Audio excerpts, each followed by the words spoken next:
We are the Hebrew Israelites of the Lions Den camp. We come out here to teach and prophesy the downfall of the wicked kingdom, also called America, also called Babylon in the scriptures, also spiritually Nineveh, spiritual Egypt, all right? And also the place of our captivity of the Israelites. But before we do so, we want to give praises to the Most High and His Son in His true name in the ancient Hebrew. You want to say call? Halayim. La. Yahweh. Ba'ashem. Ba'ashem. Yahushai. Ba'ashem. Ha. Rakah. Kodash. Mama. All right, double honor to our elders over at GMS. You know, great millstone. Shalom to you, Akim, which means brothers, and Akwathian, which means sisters, that believe in sincerity and in truth around the four corners of the earth, man. So we're in the times of the destruction of Babylon, man. All right, so I want to start off with, let's go to Revelation 7 real quick, just because, you know, 7 and 1. And then Nehemiah chapter 1. This is Revelation chapter 7, verse 1. Right.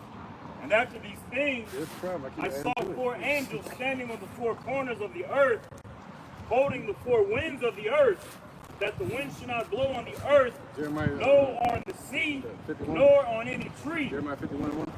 Right, so those winds, we're going to show what those winds are in the scriptures.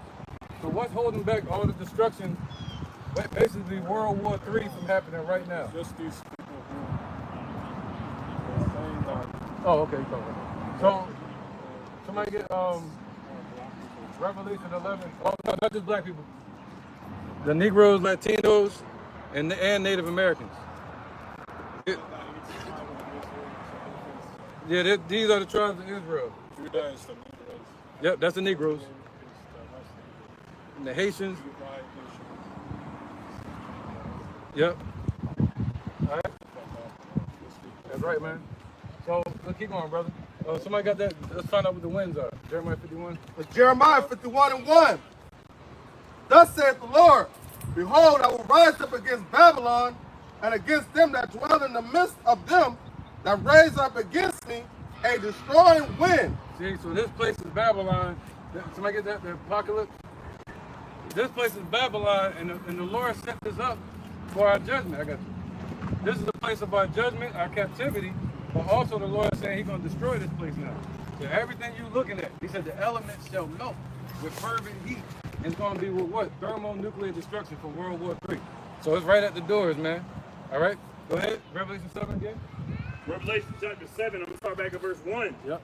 And after these things, I saw four angels standing on the four corners of the earth, holding the four winds of the earth, that the wind should not blow on the earth, nor on the sea, nor on any tree. Yeah, man. This is one's attention, man.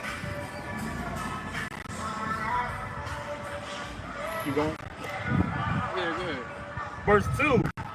And I saw another angel ascending from the east, having the zeal of the living power, and he cried with a loud voice to the four angels to whom it was given to hurt the earth and the sea, saying, hurt not the earth, neither the sea, nor the trees, till we have sealed the servants of our power in their foreheads. There you go. So that's what this is about.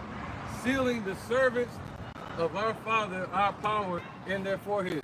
See, those that walk up and listen and walk off, they're most likely not a servant of the Most High. They're serving their own selves. All right? Well, let's go to Nehemiah 1. Yeah, I was listening to it on the way here, and it just kind of stuck out to me. This is Nehemiah chapter 1, verse 1. Right, that's loud, bro, louder. The words of Nehemiah, the son of... Right, because Nehemiah was a so-called Negro from the tribe of Judah. All right? I need a strong, I need to read nice and strong, bro. I can't even see it. Somebody help me out real quick. This book of Nehemiah, Yeah, there you go. chapter 1, verse 1. Right, go ahead. The words of Nehemiah, the son of Hakaliah, and it came to pass in the month You guys can't see it. Chislev, in the 20th year, as I was in Shushan the palace. Right. Come on, switch it real quick. Let's get the page. I can't hear it. Yeah, go ahead, bro. Book of Nehemiah, chapter 1, verse 2, that Hananiah, one of my brethren, came he and certain men of Judah, and I asked them concerning the Jews that had escaped, which were left of the captivity, and concerning Jerusalem. And they said unto me, the remnant that are left of the captivity there in the province are in great affliction and reproach.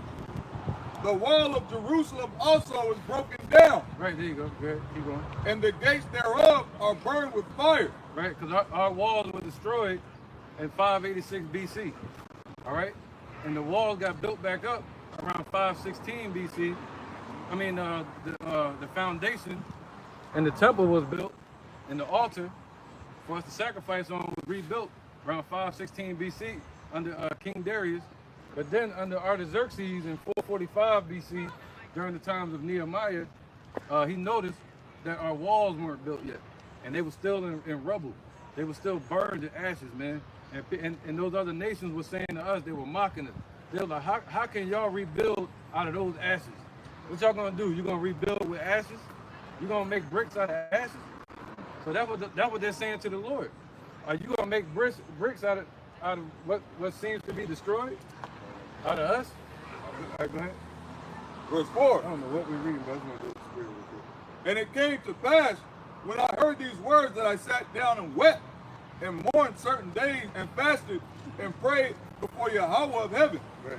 and said, I beseech thee, O Lord Yahweh of heaven, the great and terrible God, that keepeth covenant and mercy for them that love him, and observe his commandments, let thine ear now be attentive, and thine eyes open, that thou mayest hear the prayer of thy servant, which I pray before thee now, day and night, for the children of Israel thy servants, and confess the sins of the children of Israel, which we have sinned against thee.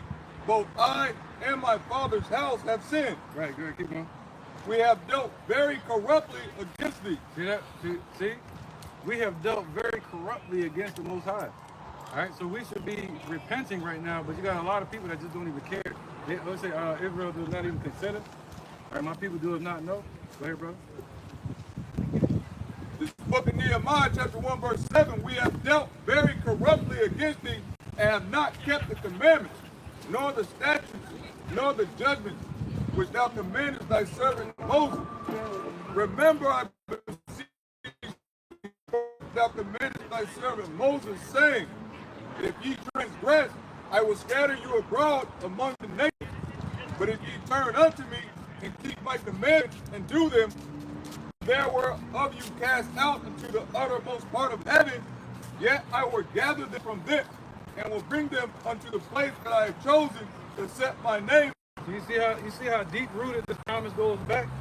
That the Lord promised us that when we're able to turn back to him, he would keep his promise that he gave to Moses, that he gave to Abraham, Isaac, and Jacob. You see that? But our people have forgotten that promise.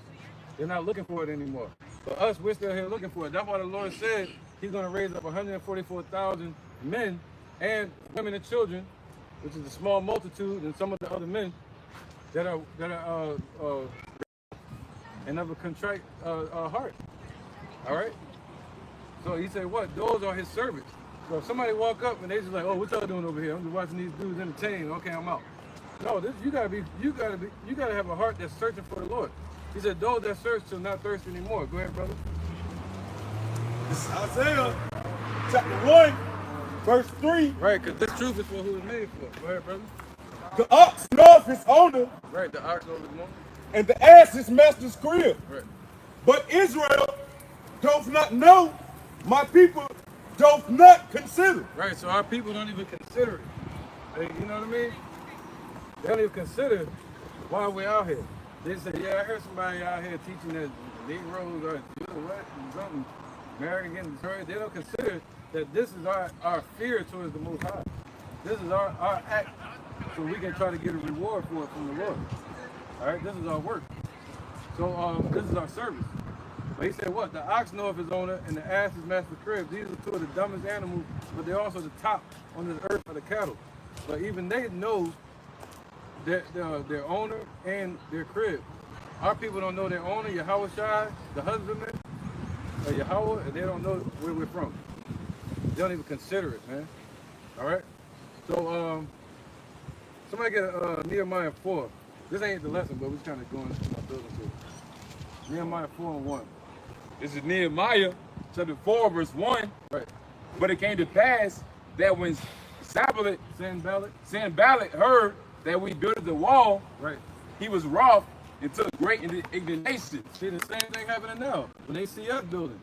All right. Somebody get the can somebody get the word Sanballat? What? It's just I think it means sin have birthed them. Sin have made them. Made, you know, made by sin. I think it means. And sin was one of the moon idols at that time of the Assyrian Empire. But it was a moon idol in Samaria, and that's where this guy Sanballat is from. All right, you got it, brother. Sanballat. Sanballat, the god Sin, moon god, has given life. So it's saying that the god Sin has given life. There you go.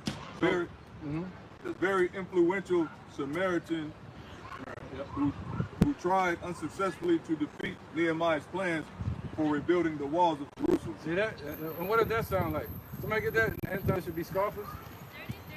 It should come scoffers. Man. So you're gonna have people that try to stop you from building what the Lord said He was gonna build. Amos chapter 9, verse 8. All right, because we got destroyed in 586 BC, and the Lord promised us that He will build us up as a nation. All right, and no man shall buy us, meaning nobody's going to redeem us except for Yahweh. He's the master builder. Amos chapter 9, Right verse up 8. there. Right up there.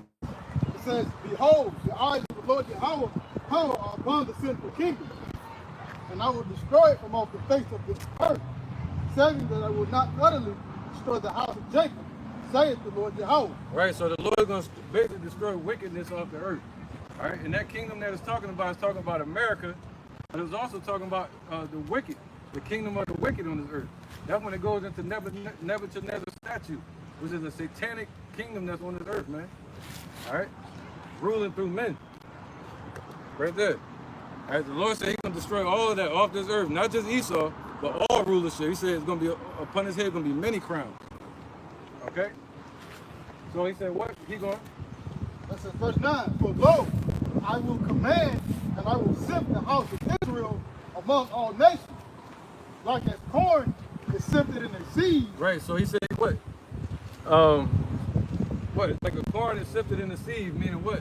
So not the least. Keep going. It says, like as corn is sifted in a sieve, yet shall not the least grain fall upon the earth. Right. So yet shall not the least grain fall upon the earth. So that means the Lord is going to have a precise, what you'll call micromanaging.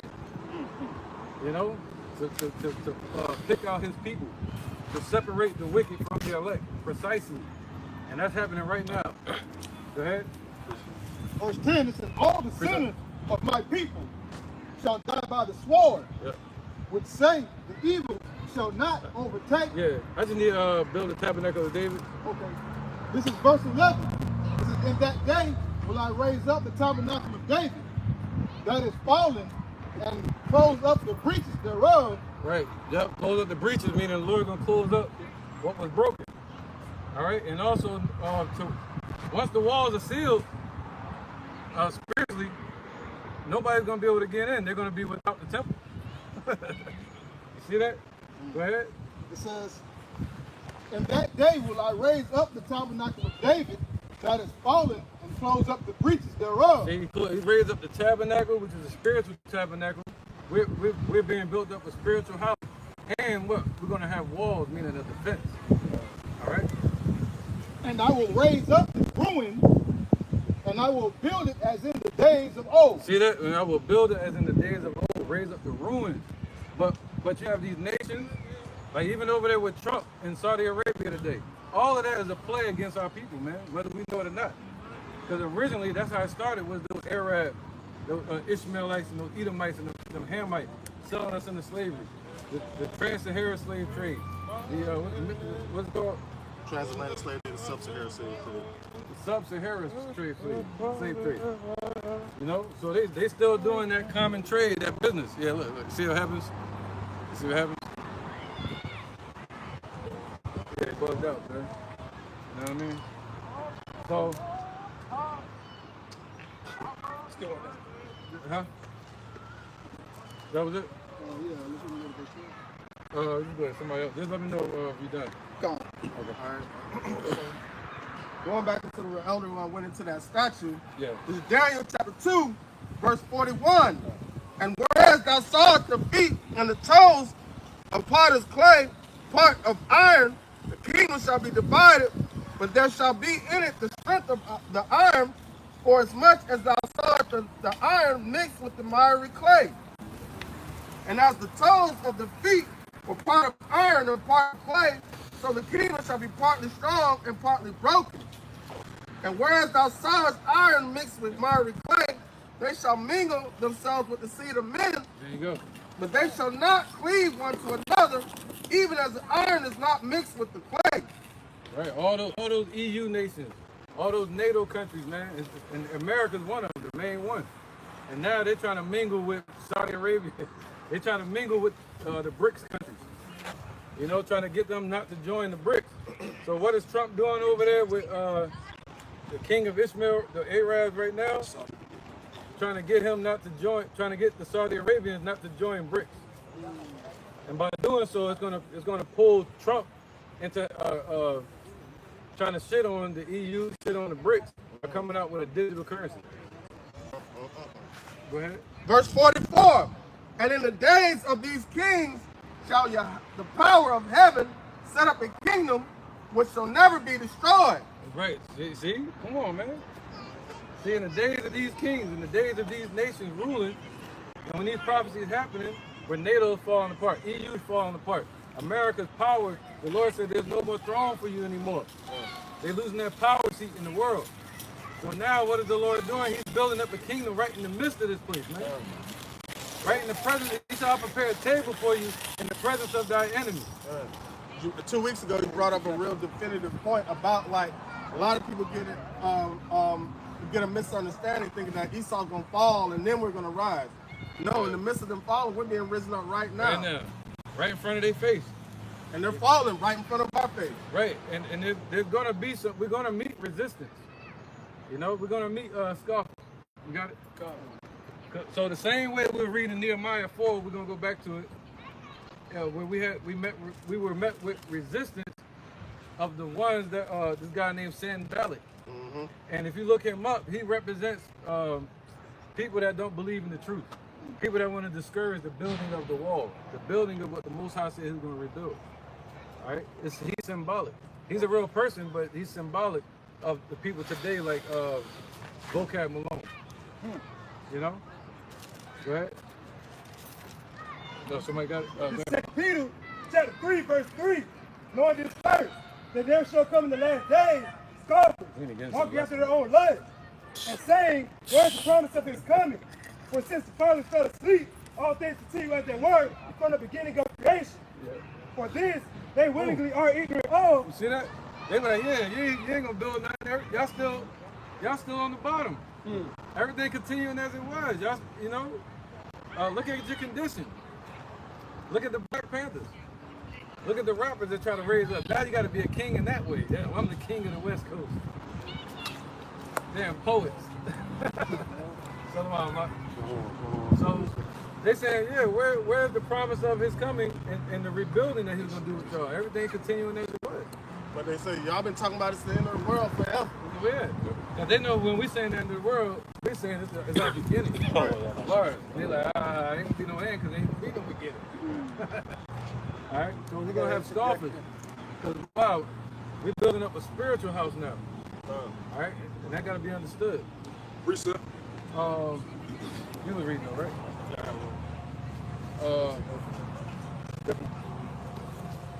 This is Revelation chapter 21. And then your house up right at them.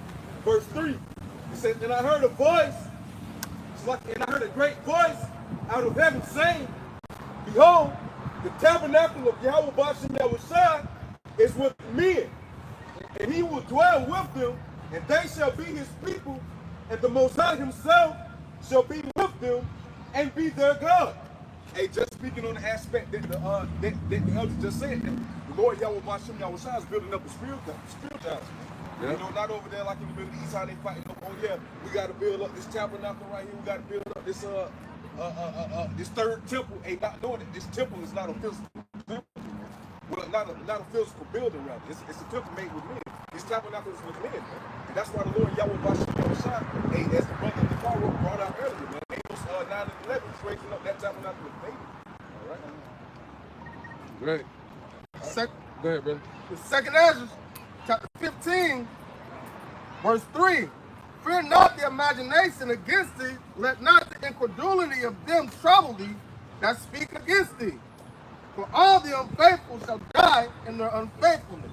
That's the bottom line. So the more they come up and scoff and try to ridicule us for what we believe and have faith in, that's the Lord putting a mark on them.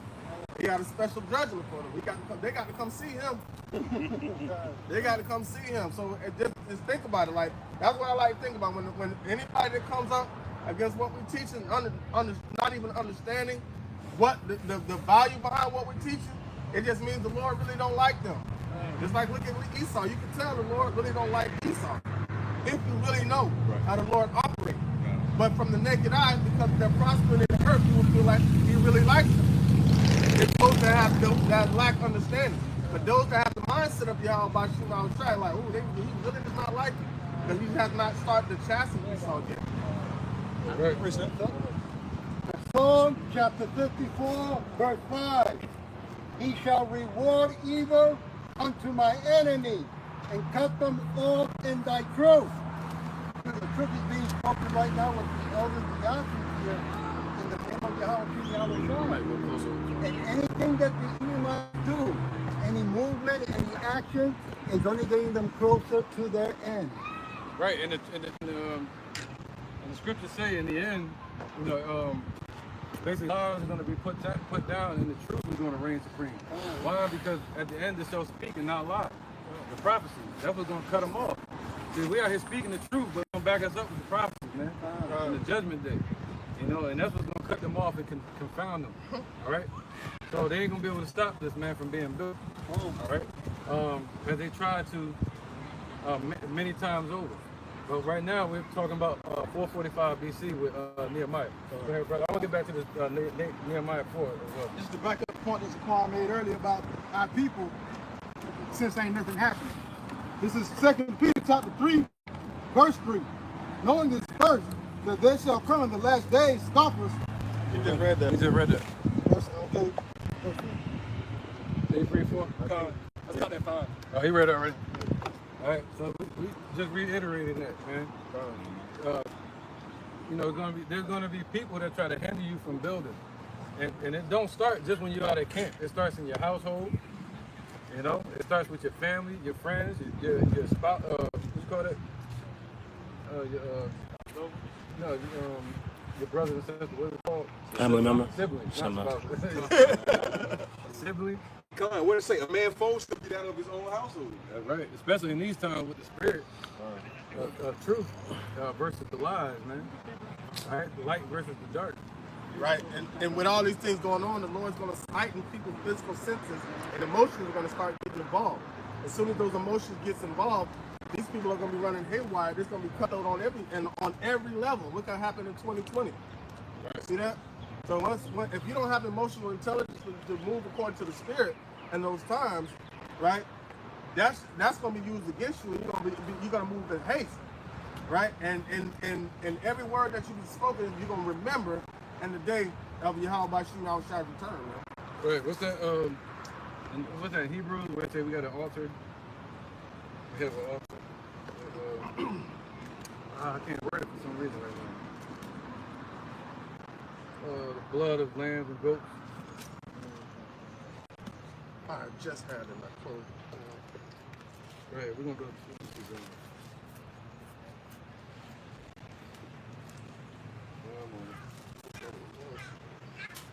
All right, go ahead and bring that up. Let's bring that up real quick. This is Nehemiah chapter 4, verse 1. If you find it though, it's not, it's all good. But it came to pass that when Sanballat heard that we built the wall. Right, they found out that we're building the wall. Also, I'm gonna share that real quick. Revelation 11, the great fear fell upon them. The song. No, 1 second. The witnesses. 8 or something like. It's Revelation chapter 11, verse 8. Yeah, they get married. They were married, gave gifts. Verse 6. They have power. 2 witnesses. Yeah.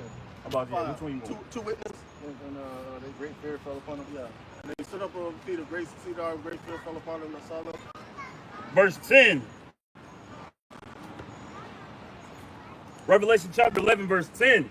And they that dwell upon the earth shall rejoice over them, and make merry, and shall send gifts one to another, because these 2 prophets tormented them that dwell on the earth.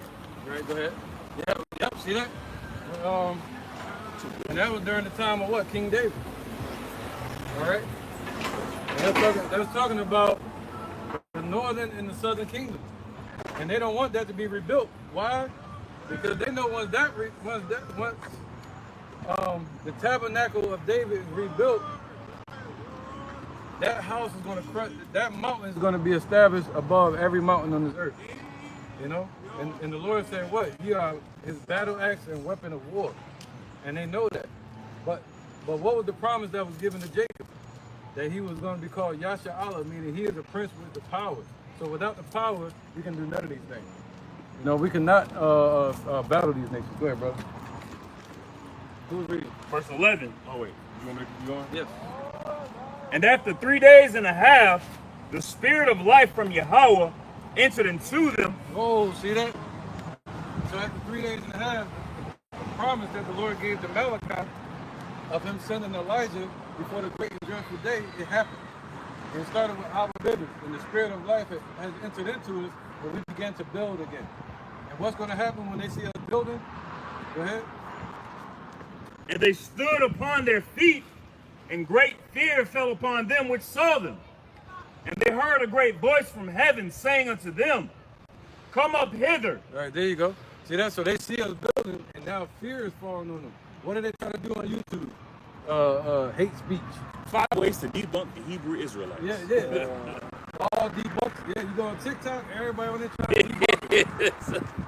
You know, they're trying to stop us from building. That's all we're trying to do. Is build up what the Lord told us to build. You know? Look like the people trying to stop Noah from building. All right, go ahead, brother. In the book of Revelation, chapter 12, verse 12. Therefore rejoice, ye heavens, and ye that dwell in them. Woe to the inhabitants of the earth and of the sea, for the devil is come down unto you, having great wrath, because he knoweth that he hath but a short time. There you go. That fear. Just touch on what the other was saying about the fear. Yep. But they knew before every time the scriptures say that. Prophesied kingdom. Yes. All right. So they know once they see the prophets out there teaching, judgment day is right behind the door. It's right after that. And according to the prophecies, it's written that Esau was going to be ruling and fall in the end. Then Jacob was going to be the kingdom that followed. You know? So he said, what? They know that they got but a short time. Why? Because we told them. That's how they know. You know, and they don't want to hear it. You know what I mean? God. So they don't, because why? Because they know we building. Somebody holding something?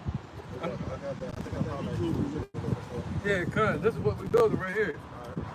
It's Hebrews chapter Isaiah 30:11. No, good. chapter 9, verse 11. But Yahushua being come and high priest of good things to come, All right, take that built up a spiritual house. Go ahead, brother.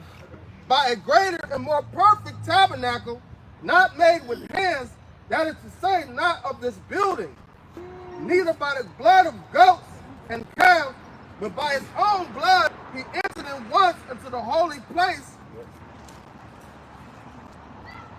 having obtained eternal redemption for us.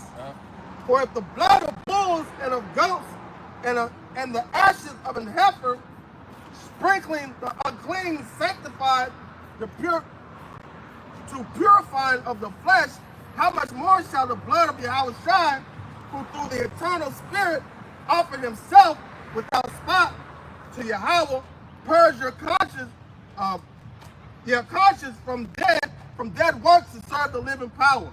All right. Anything else on that? So, you know, basically what it's talking about is Yahweh has become our altar, you know,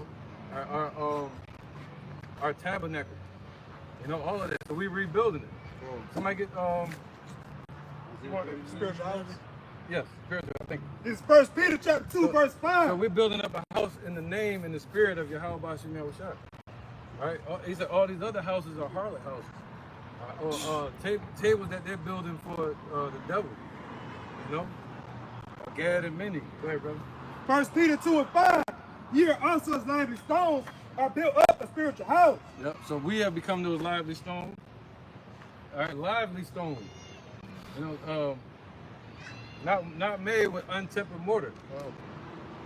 But the funny thing is, lively stones. But turns out they look at us like we ain't shit though in the society. Go ahead, read that Nehemiah. This is before. Don't lose what you. it's Nehemiah chapter 4, verse 1. I think you done.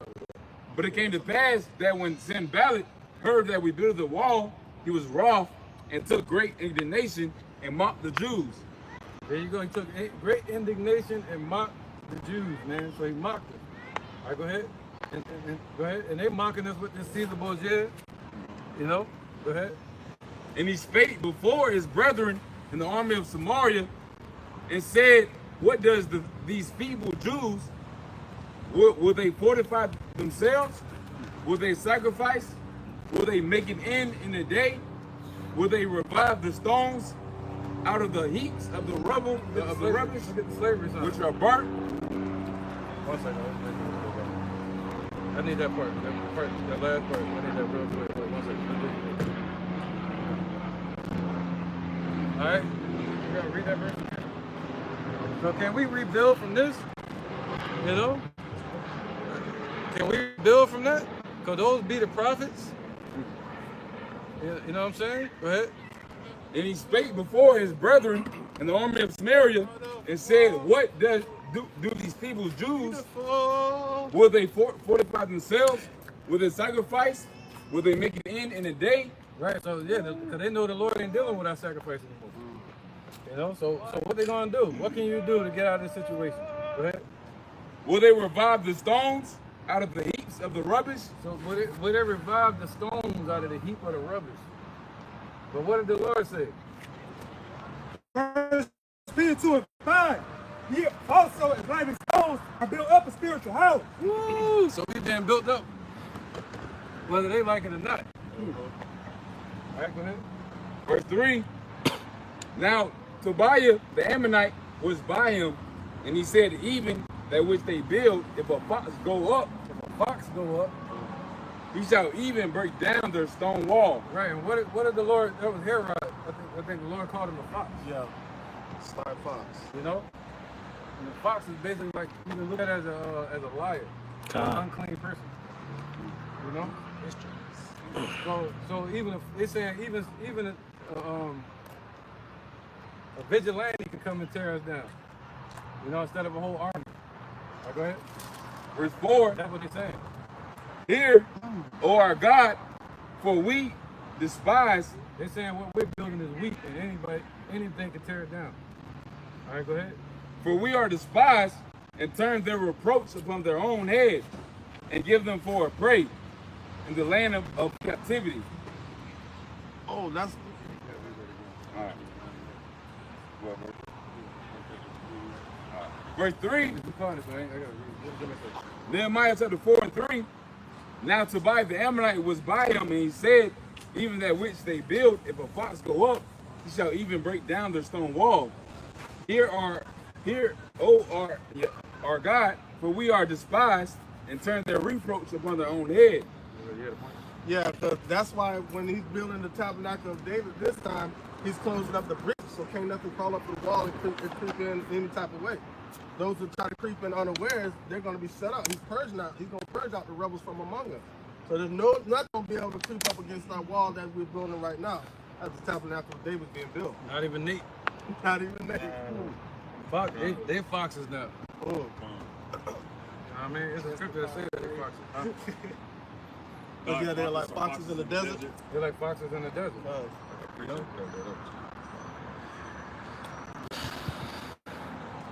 That was. Nehemiah chapter 4, verse 4. You got a point. You got a point.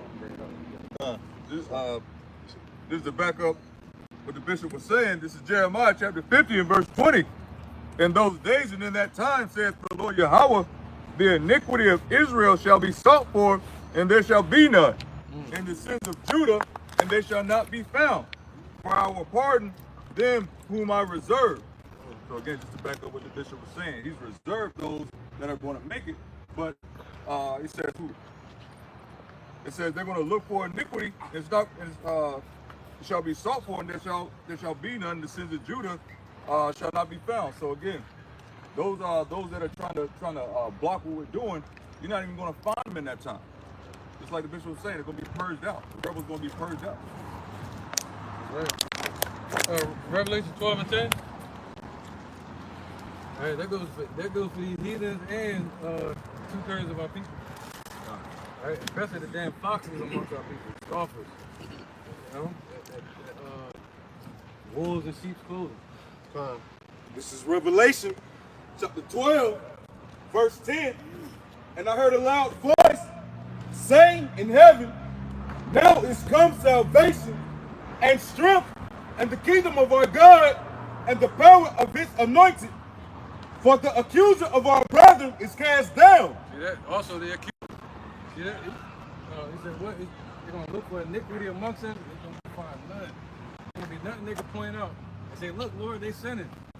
And they'll put them back in slavery under us again, under Esau. Nope. All right? That's it. Too many scriptures coming to mind, man. We'll leave it alone. All right, somebody want something? Isaiah 30 and 1. I think Isaiah 30 and 1 real quick. That was 30 and 1? 11. 30. It was 11, wasn't it? I said 11 really? 11. Yeah, that It's Isaiah chapter 30 and verse 11. Get you out of the way, turn aside, out of the path, cause the Holy One of Israel to cease from us. Read that one more time. This is Isaiah chapter 30 and verse 11. Get you out of the way, turn aside. No, go up to 9. Isaiah 30 and 9. That this is a rebellious people, lying children, that will not hear the law of Yahweh, which say to the seers, see not. Right, that's what, you can get him on camera too if you want to be on Yeah, I'm camera. about to say, yeah. So, but say to the seers, see that, go ahead. In terms of prophecies, not unto us. Now say prophesy not unto us. Prophesy unto us. Prophesy not unto us. Yeah, that's what they say now. They saying they want to stop prophesying. I need to read that real clear, bro. Isaiah 30 and 10, which says the seers see not, and to the prophets prophesy not unto us, right things, speak unto smooth things, prophesy deceit, get you out of the way, turn aside out of the path, cause the Holy One of Israel to cease from before us. Right, they want us to stop building this spiritual house. Right, that we're building up in the name of Yahweh Hashem Shai. That's their whole goal. 2/3 of our people, the foxes also, which is the false prophets, false leaders, false teachers, and also these damn heathens. All right, they're all set against us. That's what the Lord said. We wrestle not against flesh and blood, but spiritual wickedness in high places. You know, there's a wrestling going on where we're building and they're trying to stop it. All right, keep going, brother. Wherefore thus saith the Holy One of Israel, because you despise this word and trust the oppressor, trust in oppression and pervertedness, it stays their own. Therefore this iniquity shall be to you as a breach ready to fall, swelling out at a high wall, whose breaking cometh suddenly at an instant. Yeah, like a breach ready to fall, man.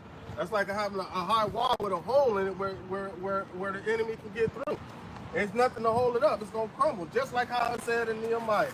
If a fox crawl up that wall, it will crawl up that wall and destroy them. They won't be able to hold up that wall. But what these heathens don't know, tearing down a physical temple actually does a favor.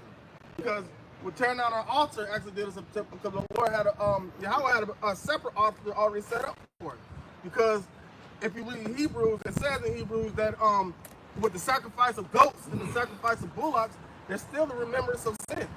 But with the sacrifice that Yahweh brought forth, there's no more remembrance of sin. Sin was destroyed from that moment.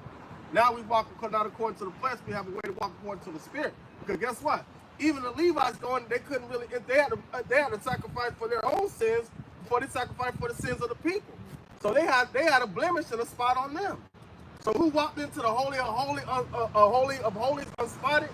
Yahweh. Now he becomes that altar that we pray upon him, saying we present our bodies as that living sacrifice, following those footsteps, man. So now them destroying the physical temple, we have no more temple to pray upon or to look at. Who do we look upon? We face the east and look towards Yahweh by shooting Yahweh shot. Right. So, so we should really focus on Nehemiah and the mindset he was in during that time. He saw the destruction of the wall, that it wasn't fully built yet. That it was still some more building to do. You know what I mean? And that's the mindset we got to be in. All right? If you read Nehemiah. So let's read a little bit more on that Nehemiah. This is Nehemiah chapter 4. You want to read verse 4? Yeah, let's get into the lesson. This is Nehemiah chapter 4, verse 4. Hear, O our God, for we are despised, and turn their reproach upon their own head, and give them for a prey in the land of captivity. That's what they want. They want us to be given for a prey in the land of captivity. All right, go ahead. Verse 5. And cover not their iniquity, and let not their sin be blotted out from before thee. For they have provoked thee to anger before the builders. Verse 6. So built we the wall, and all the wall was joined together unto the half thereof. For the people had a mind to work. I was looking for that scripture, yeah. So you got to have the mind to work. All right? So the people had a mind to work, and then we began to build. That's it. All right? Go ahead. Verse 7. But it came to pass that when Sanballat and Tobiah and the Arabians and the Ammonites, right, you can look at this as basically representing sinful people. Right? And the Asdodites heard that the walls of Jerusalem were made up and the breaches began to be stopped, then they were wroth. Then they were very wroth. So all the breaches are being stopped up, man. All right, and now they're gonna get real raw. That was the brother Yaakov Rab was reading earlier. They're gonna come down with great wrath. They know they got but short time. All right, first it started off with fear that fell on them, but now it's gonna turn into great wrath. So they're gonna be mad. It's called jealousy. People hate what they fear.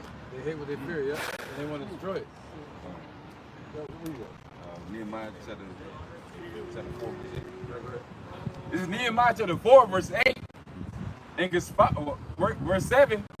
But it came to pass that when Sanballat and Tobiah and the Arabians and the Ammonites and the Asdodites heard that the walls of Jerusalem were made up and that the breaches began to be stopped, that they were very wroth and conspired. Hey, get him on camera. Get him on camera. Whatever. We want him to be heard. Sorry.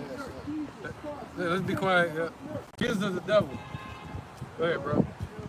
There you go. Now you got it in the right ear, not the left ear. Verse 8.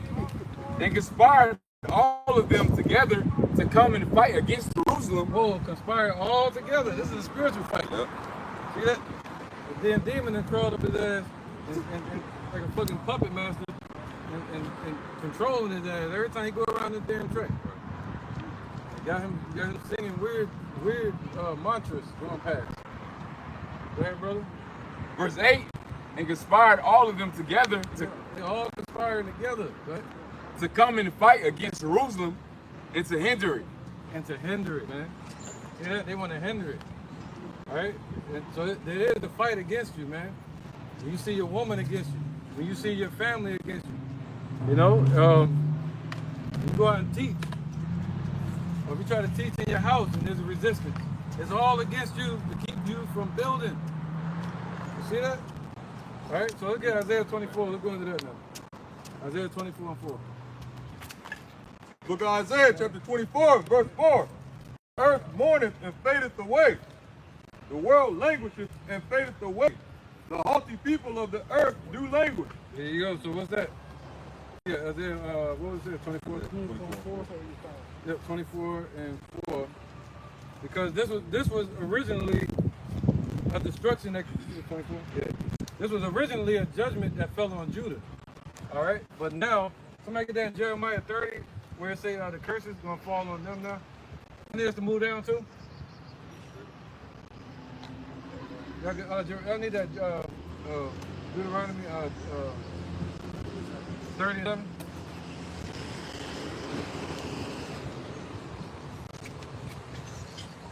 Deuteronomy chapter 30, verse 7. And the Lord thy God will put all these curses upon thy enemies and upon them that hate thee, which persecute thee. See that? So all the curses that fell on us, now they're gonna fall on Esau.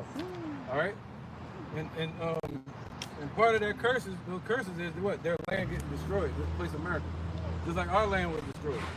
All right, taken. It was taken by the Assyrians, taken by the Babylonians. Now America's gonna be taken by the Russians and these other nations. All right, go ahead. You agree? Okay, go ahead. So now those curses are gonna fall on them.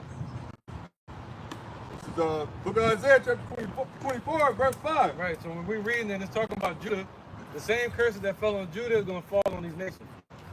The earth also is defiled under the inhabitants thereof, because they have transgressed the laws, changed the ordinance, broken the everlasting covenant.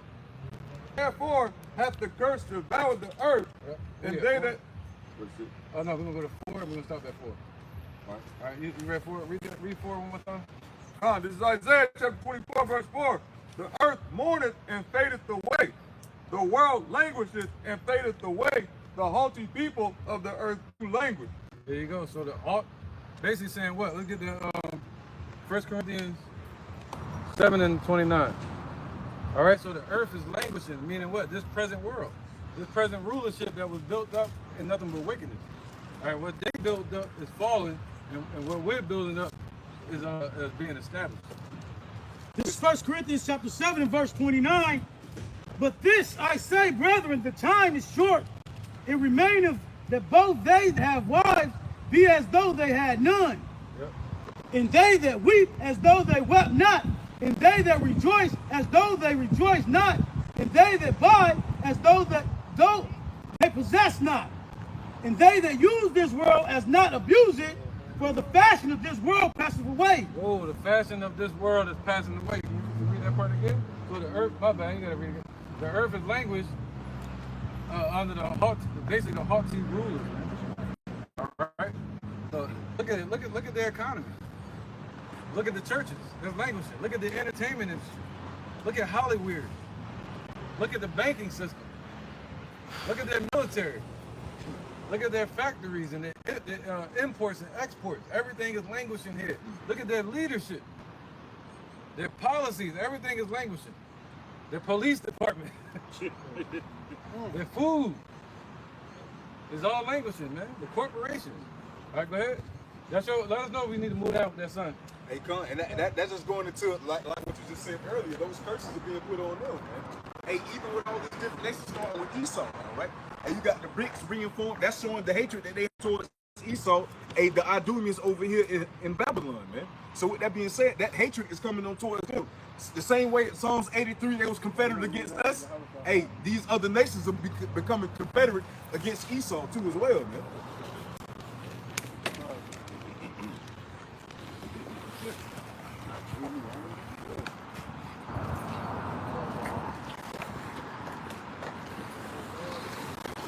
Yeah, he said he hot, man.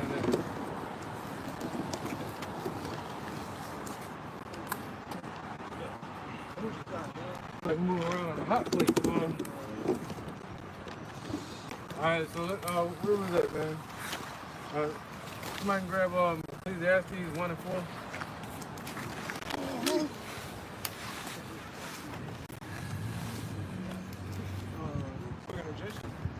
I did Ecclesiastes 1 and 4. What's going on, man? Ecclesiastes chapter 1, verse 4.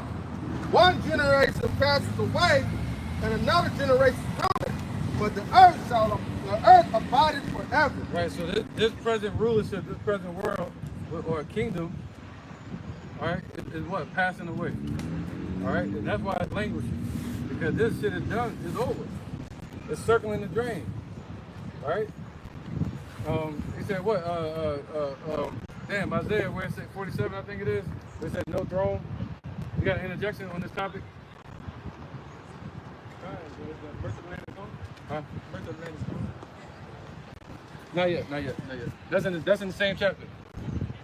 That we on. All right, what I just said? You said Isaiah 47, I forgot what you... Yeah, There's no throne. There's no throne. Come sit down and dozen verses all about it. It's not at verse 1. Yeah. It's Isaiah 47:1. Come down and sit in the dust, O virgin daughter of Babylon. Right, but what do you see Trump over there doing? Trying to get out of the dust. You know, trying to get out of that obscurity, that destructive state of the earth, of their kingdom languishing. All right, but what did the Most High say? Get thee down into the dust. You know, why? Go ahead. Sit on the ground. There is no throne, O daughter of the Chaldeans. Right, so America has lost its rulership in the world. All right, that's why they're trying to go around and make all kind of deals to get that power back. He said, make America great. That's what Trump's trying to do. But the Most High is against that. He said, no, you're going to get your ass over in the obscurity and into the dust. All right? So as this place is languishing, we're showing that that's the Most High doing that, causing this place to languish right now. All right, the same thing happened in ancient Babylon. Go ahead. For thou shalt no more be called tender and delicate. Thou shalt no more be called tender and delicate, and everybody trusting and following behind America. They looked at America as the leader of the nations, Russia and all them. They were trusting in America's enterprise. But now look what America did. Deceived everybody. Went to war with damn near everybody except for Russia. But they're doing that now through proxies. All right, so they've been deceived. All right, the water, brother. All right, go ahead. We had to wake up the Negroes, Latinos, and Native Americans before Judgment Day. That y'all the Israelites of the Bible. We're God's chosen people. We're not Africans. That's what they try to tell us all the time. What's wrong with what we're saying? That you're a princess? That's crazy, man. They'd be mad. Yeah, go ahead. Verse 2. Take the millstone and grind mill. Uncover thy locks. Right, so that's why they're going to get caught up in this, in their economic downfall. We're literally in a recession right now. So we're the security of the corporations is failing in the economic market. And these people don't see it. It's funny that you say that, and if you walk by, on the back of her shirt, it says, better days ahead. Shit. That's when these people you're gonna realize, man. There's no better days ahead. No. We gotta go through hell. We gotta walk through hell to get to heaven. And the Lord said that. He said, what? The day of the Lord is darkness and not light. You know? So he also said to Jake, the woman, he said, what? The vintage shall fail. Everything they looking for and hoping for is going to fail. That's why they don't want us out here, because what we stand for is masculinity. That's going to be dominant again. We stand for righteousness. And Order. Those that hate this setup, they hate righteousness. They hate the light. What do they look for nowadays? A high-valued man? Yeah. Those high-value men are going to be the men of the Lord in that time, because those six-figure jobs these so-called high-value, emotional, intelligent men have, they're going to be done. They're going to see, you're going to see these emotional, intelligent men who they really are once the system fully crashes. Bro. Yeah, and we're starting to see that now. Look at Diddy. Yeah. This is a high-value man. See, like, when you got that money, they down to do whatever. That nigga was valuing men. They asked Ray J how many women he had the other day. They said he was like 1,000 a lot. And he was like, well, that's a low number. Like, he getting all them women, but look at Ray J, he bugged out. He crazy now. Remember that love for Ray J? He ain't important, but I'm saying him too. You know, all these celebrities, they were high value at that time. But we the real ones that got the value. Value to the creator. That's what you want to be. And even you women out there, they say a humble woman is of great value to the Lord. He can use you for the kingdom. Right? You had an interjection? Oh, y'all make your point. Hey, just a couple points too. First, I'll start back with the women. You know, hey, scripture say, many days say you women be troubled, man. And that's happening right now as we speak. It was just a report that came out the other day where a majority of people that's losing their jobs in America falls back on black women. They're the ones that's losing the most right now, right? As we're progressing the downfall of America, they're losing out first. So many days should they be troubled, all right? Yeah, man, it's unbelievable. God. Oh man. Hey, but You heard about that, Margaret? Poison in them. Now you bad goes into Isaiah 30:3. Because these men of the world, they're trusting in the strip of Pharaoh and the shadow of Egypt, the coverings of this place, they're going to be ashamed and confounded. The Lord will cut the light on and show for what it really is. He's going to snap that Egyptian covering right up off of you, show you how truly naked and unprotected you truly are in that day for not putting on his covering. Right, that's why he says in Isaiah 13, I shall make a man more precious than fine gold. All right, so that's a high value man, a man of the elect that the Lord appoints. Right, you gotta know your value, man. All right, in the midst of this place falling, and that's the focus of Isaiah 24. 24. Is in the midst of the fall of Jerusalem, what Isaiah was talking about. We will fall into the Sumerians, which were Babylonians at that time. And in the midst of that, he still could hear in his spirit the cries of our people crying out to the Father. The song being sung by the believers around the world. And that's what we hear. You know what I mean? We hear the chants of our people calling out to the Father. All right, go ahead and read that up. You got my attention, right? To read something? Oh, yeah. This is First Samuel chapter 2 and verse 8. He raiseth up the poor out of the dust and lifteth up the beggar from the dunghill to set him among princes, to make them inherit the throne of glory. For the pillars of the earth are the Lord, Jehovah Shah, and he has set the world upon them. And I was bringing it out because, hey, 2/3 of the people and these heathens don't see that the Lord is raising us up right now. He said he raising us up, and he told Esau to come sit in the dust. But only those that got the eyes and the ears to see, paying attention to what's really going on. You know, like you said, they're going to be found unaware of anything. It's going to be like a thief in the night to them. You know what I'm saying? But the Lord has made everything known to us. Right. And just like the Lord had Nehemiah building in the night. We're building in the night. You know? And we're holding swords. At the same time. I'm about to be right. While we're building. And they all had the mind to work. And you know? So yes, we are being built. But also so what's happening right now at this present time is the breaches are being closed up and the bricks are being built. Alright? All the bricks are being built and set in their place. And then also the breaches are being closed up.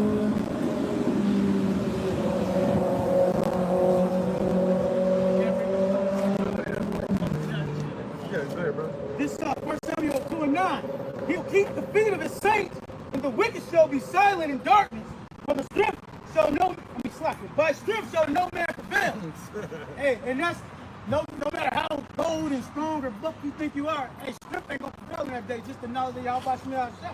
And hey, the elect, no matter what Esau or these wicked try to do, they ain't gonna be able to pluck them out of the Lord's hand. Yeah, they ain't gonna be able to stop this building process. Just like America can't stop China from being built. Yeah, pretty simple. Go ahead, bro.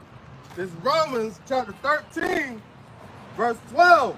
The night is far spent. The day is at hand. Let us therefore cast off the works of darkness and let us put on the armor of light. That's right. So the night is far spent. We're in the nighttime. We're waiting on the day star to rise. As soon as that peak of sunlight rise over that horizon, and Yahweh starts parting those clouds, we're going to see him just like how he is. And then that's when the daytime is going to hit, but it's going to be darkness for everybody else. The nighttime is light for them because they're being nocturnal. You see that? They're being nocturnal. They want to party it up at night. where they can't be seen of all their wickedness, where they think they can't be seen. They're going to wake up and realize they were sleeping with the devil. After that drunkenness wear off. Yeah, the hangover is a catfish. What did the father of the ultimate say? Yeah. He said, you keep dancing with the devil, you're going to end up following your own. Yeah. They're going to get drunk in love. And wake up and regret it. Sleeping with the devil, no protection. The walk of shame. The walk of shame.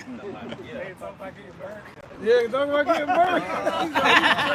Yo, I'm tripping today, bro. Psalm chapter 63, verse 9. But those that seek my soul to destroy it shall go into the lower part of the earth. So while the Edomites are planning to keep doing wickedness to us and to our people, Yahushua is going to set them up and put them in the lower part of the earth. Yeah, where they're going to be, some of them going to be unalive, and some of them they're going to be brought down to the dust. Lower parts of the earth, meaning in confusion, man. There you go. The water.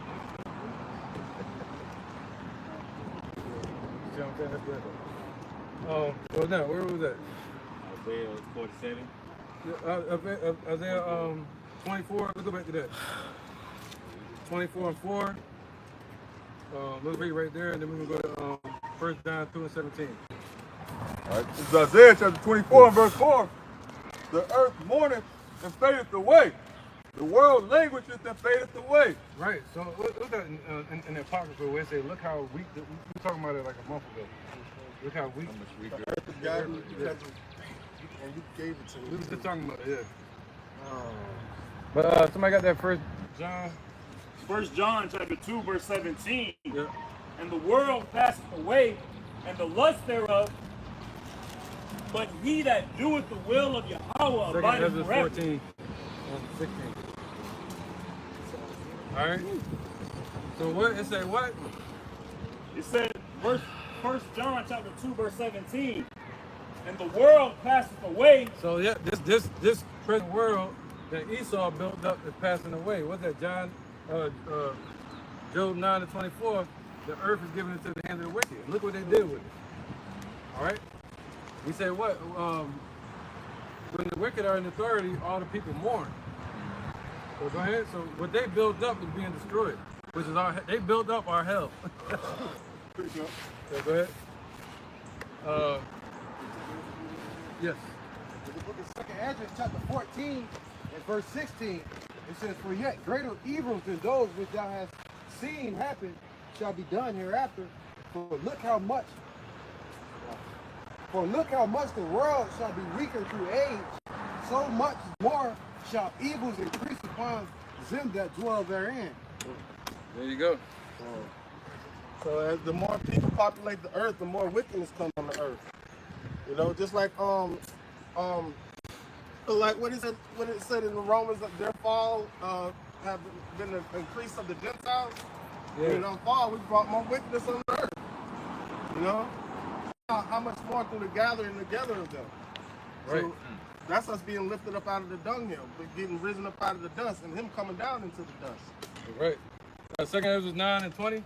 All right, it's about who's in power right now. They're ruling, but look what they did. They sought to change times and laws that we're reading about, you know, and they're the transgressors. All right. And the Lord said that the earth is languishing under them right now. 2 Ezra, chapter 9, verse 20. So I considered the world, and behold, there was peril. Oh, see, consider the world, and there's peril on the earth, right? Because of the devices that were coming to it. See, because of the devices that were brought into it. And the devices it's talking about is their imagination. All right? And what did the Lord say? Yeah, we can get that too. You want? Damn, that's a good one though. That's a curveball, you know what I mean? What do they say when we build the desolate places? Yeah, everybody try to find a piece of build, but they throw down. Yeah. Malachi. Yeah.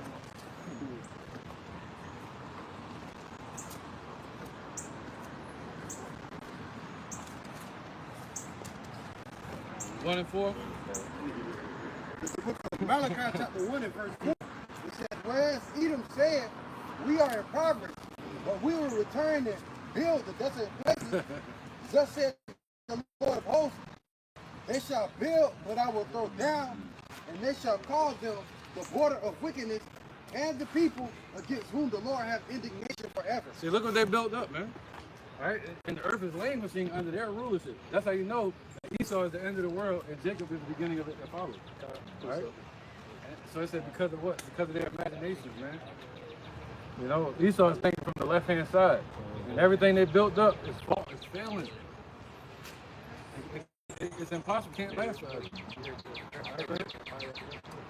Whoever has something. You have something? This is Revelation 11:18. Right. And the nations were angry, and their wrath is come. And the time of the dead they shall be judged. And thou shouldst give reward to thy servants, the prophets, and to the saints, and them that fear thy name, small and great, and shouldst destroy them which destroy the earth. And that's what the Lord is going to do, give a reward unto his prophets, the saints, the ones that truly believe in his name, and give judgment unto them that destroy the earth. And on top of that, yo, if the devil builds something on earth, he's basically destroying the earth. Imagine that, you destroying my shit, man. Your house built gardens, everything was beautiful and smelling great out here, but now they got factories everywhere. If you read about the creation in the second Ezra, or if you read about it in Genesis, it said there were fumes and perfume smells, fragrances in the earth, in the air. The water was clear and spotless. But now look at the earth, man. Because of factories. Why do we have factories? Because of money. You see that? So everything they built up is basically destroying it. So that's why the Lord said the earth is languishing under their rulership. You know, the haughty people, man. Right? Okay? Second Peter 3 and 10. So we know what time we in, why this place is falling, because the Lord is bringing it down. At the end of y'all rulership, it's time for us to rule. Second Peter. They think I'm talking to them, it is what it is. I say, y'all. Chapter 3, verse 10. But the day of the Lord Yahweh will come as a thief in the night, in the which the heavens shall pass away with a great noise. Whoa, what heaven? It's talking about their rulership, these people here. I got you, brother. Come on. So their rulership is going to pass away with a great noise, man. So that's how this place is languishing under them. All right, it's going to be destroyed while it's in their hands. The Lord going to crumble up their damn dreams. And the elements shall melt with fervent heat. So that's everything they built up in this place is going to melt with fervent heat. All their mosques, all their damn churches, all their obelisks, that damn perverted ass statue over there. You know? Everything they built up in this place, man. These super tall ass skyscrapers. The Lord not with all of that, man. All these damn entertainers that these players built up, they're gonna get burned up too. The Lord never told us to become basketball players, rappers. You know? That's something that this place created. Right? All that the same system that's spoken in Revelation, that's going to put that M-A-R-K on everybody. They're going to try to. Yeah. So now if you become these things, it's okay. But I'm talking about in reality, that's not what we were born to be. As a basketball player or a football player. I'm about to say, Esau make you think that. Esau make you think you're supposed to be born to do something. Like do something in this society. That's it. Be a part of this society. Be a gear.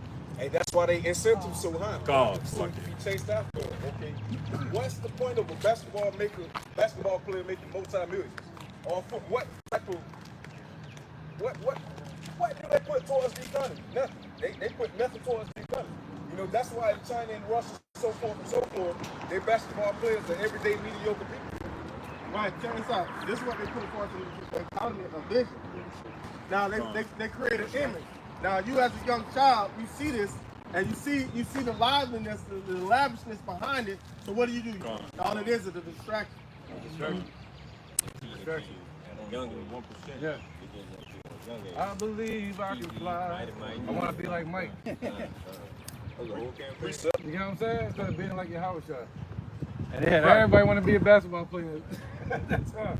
And then 50 Cent, everybody want to rap. You know what I mean? This is Ecclesiastes, Sirach, 38, 34.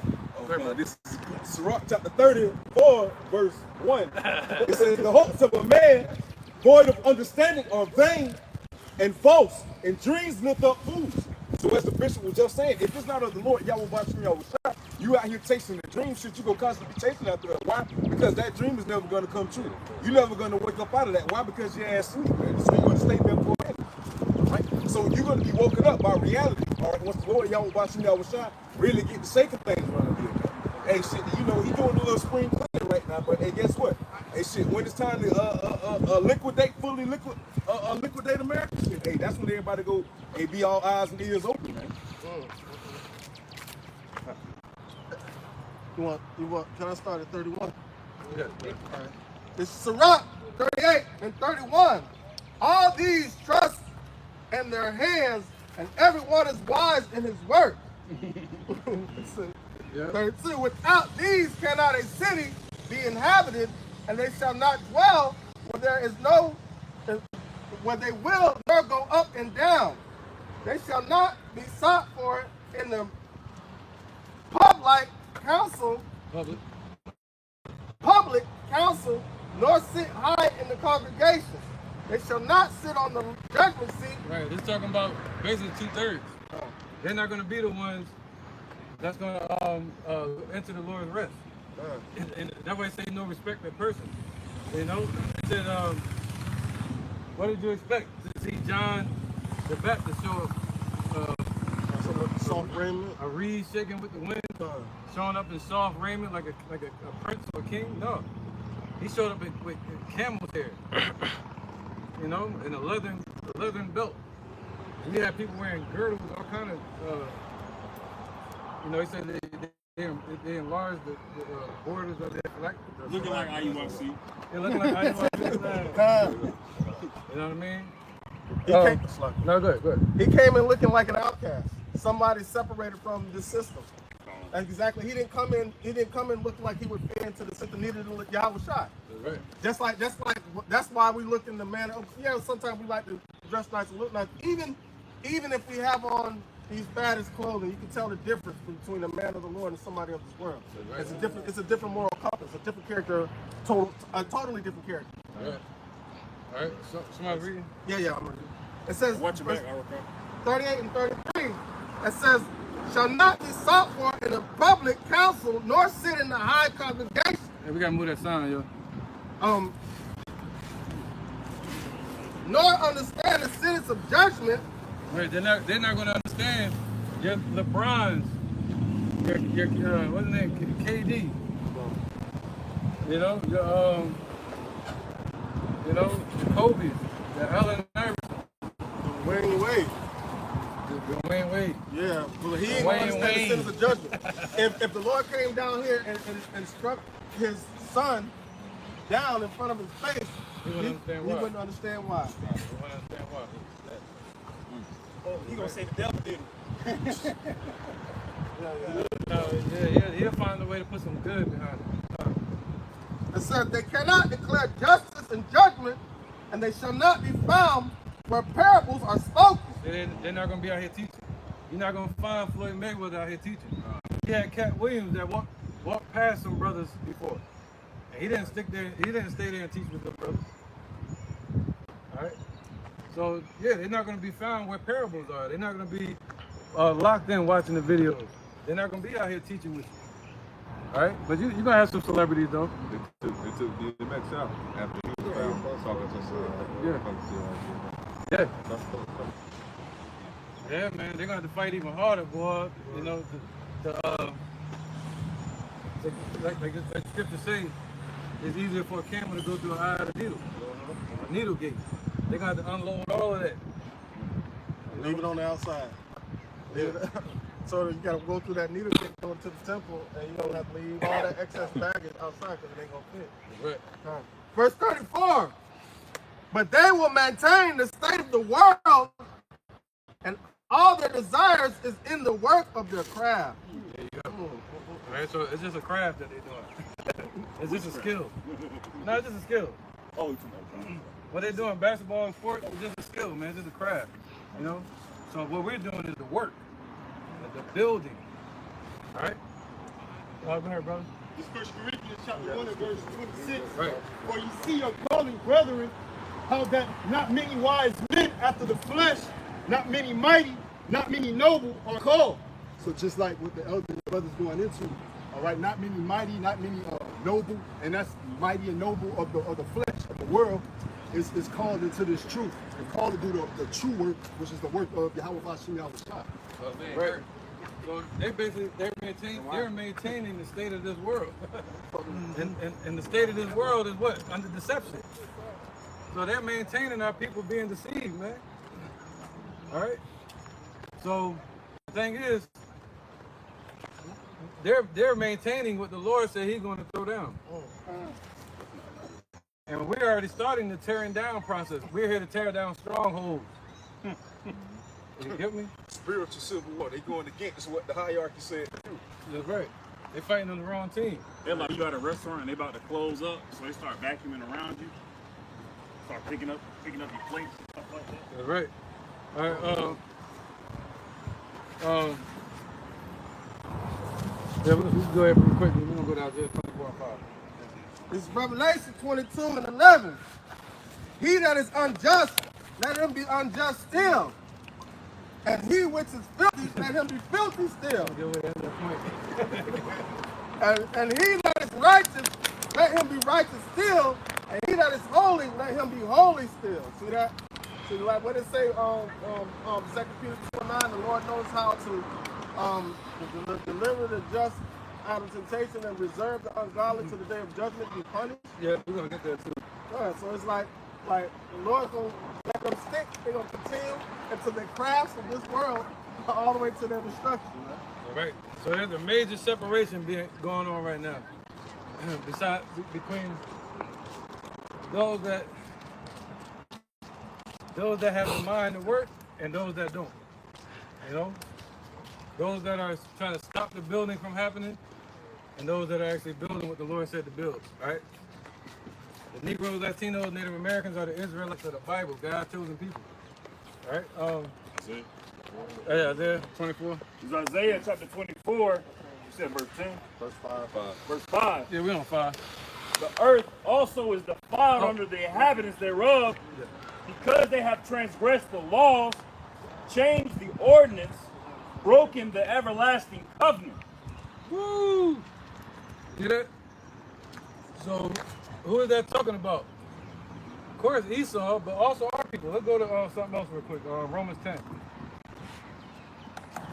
10 and I think 2. The book of Romans chapter 10, verse 2. Yep. For I bear them record that they have a zeal of Yahweh, but not according to knowledge. Right, and at that time, it was talking about the wicked scribes and Pharisees, all right, because the Negroes, Latinos, Native Americans, we're God's chosen people, the Israelites. So, and they were coming up with their own laws, man. And just like they're doing in these churches today. So make it the same thing over again. All right, so they're following after their father, the devil, Esau, because Esau did the same thing, try to come up with his own laws and times. So now Jacob trying to do the same thing, coming up with their own laws in their churches. Cain did their the same thing. Huh? Cain did the same thing, tried to come up with his own way of sacrifice. It was his own way of sacrifice, his own way of serving the Lord. That's right. All right, clear, brother? Verse 3. For they being ignorant of Yahweh's righteousness and going about to establish their own righteousness, have not submitted themselves unto the righteousness of Yahweh. See that? So who else did that? So that's why our people are in the condition they're in today. It's because of this right here. Man establishing their own laws, their own way of doing things. Instead of trying to do it the right way, the way the Most High said to do it. All right? And who else did that before? Look at Daniel 7 and 25. All right? Woo. I got an interjection. He stuttering, boy. I need this one real quick. This is Daniel chapter 7, verse 25, it says, and he shall speak great words against the Most High. Right, who speaks great words against the Most High? These devils right here. And they put up the wrong image of the Lord. He don't look like that. But when you read the scriptures, you'll read that the Messiah is a so-called black man from the tribe of Judah. So who the heck is this guy here? You can't see his face, but him. I tell my old lady something. There you go. The real story. All right, so read that again. This is Daniel chapter 7, verse 25. All right, Revelation 1 and 13. And he shall speak great words against the Most High, and shall wear out the saints of the Most High. How'd they wear us out? Get the slavery sign. You might have to back up and check everything. But this one, they wore us out. And these are the saints. The word saint just means to be holy. They became holy, the Israelites, when they got the laws from Moses. That what separated them from the nation, made a holy nation. But so they wore us out as a nation. Go ahead, and in the Roman Empire. Go ahead. And think to change times and laws. That's why they changed times and laws. That's why we go by Monday, Moon Day, Tuesday, Wednesday, Voting Day, Thor's Day, Freya Day, Saturn Day. So they changed times and laws. January, you know what I mean? All these different idols. Augustus, Caesar, Julian, July. Right? Kanye's on to something. All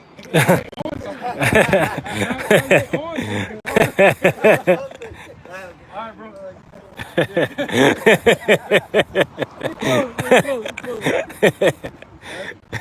You said Kanye on to something. Kanye on something. All right, so what was that? We was done with all that? But, so he started to change times and laws, just like the false prophets amongst our people, the false leaders and teachers. Go ahead. And they shall be given into his hand until a time and times and the dividing of time. Right, that doesn't mean for a long season, a short season. All right? So now, let's go to 2 Ezra 9 and 11. All right? This is 2 Ezra, chapter 9, verse 11. And they that have loathed my law, while they had yet liberty, and when as yet place was of repentance was open unto them, understood not, but despised it. There you go. So they hate the Lord's laws and they despise it. What else? The same must know it after death by pain. That's why this is happening. All right? That's why this place is being destroyed. Because the Lord said, damn, that's crazy. Amendment. The portion of amendment. This is 2 Ezra, chapter 16. 19. This is 2 Ezra 16 and 19. It says, behold, famine and plague, tribulation and anguish are sent as scourges for amendment, but for all these things they shall not turn from their wickedness, nor be always mindful of the scourges. That's why you said that earlier. He said, Dwayne Wade, the Lord would take out his son, he still wouldn't be mindful of it. You see that? And he said, the Most High said, all these things, anguish, is sent for what? Amendment. Amendment means correction. All right? So to correct it. So now, just so we don't lose understanding where we at, let's get Isaiah 24 again. And whoever was reading, go back to where you was at. 24. 2 Ezra 9 and 11. Huh? Daniel. No, Isaiah 24 and 5. Okay. It's Isaiah chapter 24 and 5. Right, 2 Ezra 9 and 11. The earth also is defiled under the inhabitants thereof, because they have transgressed the laws. Yeah, they transgress the laws. They're not keeping the laws right now, man. You know, they're keeping man's laws. You can do anything you want. The woman can rule over the man. You know? Man can wear that pertains to a woman. And a woman can wear that which pertains to a man. That's how they go in this society. You can eat pork. So that's why people getting sick. You can eat shrimp and lobster in this society. You see that? All right? Be good, babe. Like understanding like a woman wearing that which pertaining to a man, not necessarily talking about pants. But if you go into the courthouse, you might see a woman sitting up there in the judge seat. What is she doing? Usurping authority over a man. She should be sitting in that position, period. She should be in a position and have the attire of a woman. You know, being in the house. That's why this whole society is set up to cater to the woman, man. Yeah, that too. That too. But also, you know, a motherfucker wearing beards. There's a lot to it. It's not just single, you know. Yeah. There's a whole concept they push of exalting the woman in that testosterone state. Transformer. Yeah, transformer. You know what I mean? I didn't know that. Yeah. All right. So where was that? Isaiah chapter 24, verse 5. The earth is also defiled under the inhabitants thereof, because they have transgressed the laws, changed the ordinance, broken the everlasting covenant. Mind you, you can't lose sight that this was originally talking about Judah. Once you understand that, you'll see like, oh, that was a judgment that came on our people. And look what the Lord did to our land. Now this is going to fall on the whole world. This is a judgment on the whole world, especially upon Esau and this place America. All right? So, 2nd Ezra 9:11. The 2nd Ezra 9:11, and they have loads, and they Sorry, we read that. My bad, bro. I thought you were going back. Run it back, somebody. Yeah, I know, man. Psalms 105 and 7. Yeah, Proverbs 2 and 21. This is Psalms 105 and verse 7. He is the Lord, our power. His judgments are in all the earth. He that remember his covenant forever. The word. Oh, yeah. Yeah, that's the point. He said his judgments are in all the earth. The way he said the whole earth is languishing right now. It's a judgment on the whole world. All right, not just on America, but the whole world. All right, it's all languishing because Esau is ruling. So now look at the other one. In Proverbs chapter 2, verse 21. For the upright shall dwell in the land, and the perfect shall remain in it. But the wicked shall be cut off from the earth, and the transgressors shall be rooted out of it. There you go. So now let's read the Isaiah 24 and 5. Is Isaiah chapter 24, all the way to verse 6. 24 and 5. The earth is defiled under the inhabitants thereof, because they have transgressed the laws, changed the ordinances. This is why the Lord bringing the destruction to this place. All right, go ahead. Broken the everlasting covenant. Therefore hath the curse devoured the earth. Therefore hath the curse devoured the earth, man. And the part of the earth that's going to devour is America. All right? And they that dwell therein are desolate. Therefore the inhabitants of the earth are burnt, and few men left. Woo! All right? And that literally happened in our land, but now it's going to happen in this place. So the inhabitants are going to be burnt. What else to say? And few men left. And few men left. All right, so let's read about that. Go ahead, bro. All right, this Romans 10 and 3. It says, for them being ignorant of Yahweh's righteousness and going about establish their own righteousness, have not submitted themselves unto the righteousness of Yahweh. Yeah. Oh, that's why I asked you. He said, you set me up. we read Proverbs 22 already. I mean, 2, right? Just now. Yeah, thank you. All right, so let's go to, so we basically broke that down already, man. Cause this is, let's get that. He said destroy the whole land. Man. Destroy the whole land. Zechariah 5 and 3. My bad, I heard you, bro. This how it was at the house, bro. Like, Zechariah chapter 5, verse 3. Then said he unto me, this is the curse that goeth forth over the face of the whole earth. oh, read that again. Isaiah chapter 24, verse 6. Therefore has 24 verse 6. Therefore have the curse devoured the earth, and they that dwell therein are desolate. Therefore the inhabitants of the earth are burnt, and a few men left. There you go. Let's get Isaiah 13 and 5, and I'm gonna break down that. It's Isaiah 13 and 5. Right. And it reads, they come from a far country, from the end of heaven. Even the Lord and the weapons of his indignation to destroy the whole land. There you go. That's the curse. That's part of the curse. That's going to destroy the whole land. All right, this place America. All right, so let's read that. Let's break that down. This curse right here. Let's go into it. Zechariah 5:3. This said he unto me, this is the curse that goeth forth over the face of the whole earth. Right, some say it's a chariot, but this right here is talking about literally a scroll of judgment.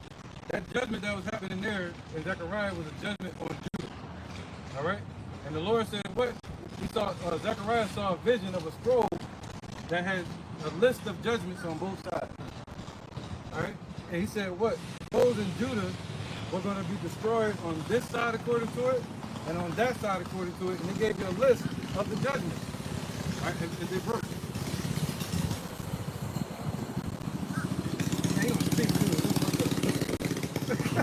Slow. Keep fighting. I'm gonna let y'all finish, man. Let me put that real quick. So it's a two-sided judgment. And the Lord was saying that he was going to judge Judah according to that. But this is a curse that will go around the whole world if anybody follows in the footsteps of Judah did. Go ahead. Now read. For everyone that stealeth shall be cut off. That's on this side according to it. On this side, according to what's on this side of the judgment list. Go ahead. And everyone that shall swear shall be cut off. That's on that side according to it. There you go. So this is that curse. This is a curse that the Lord is sending around the whole world. And Esau is falling under that curse now. All right? And we know, they say it's a chariot, but, you know, hey, you know, you can use it because it's still part of the curse that's coming. But this was a literal scroll, and he saw a damn scroll, and it was judgments written on both sides.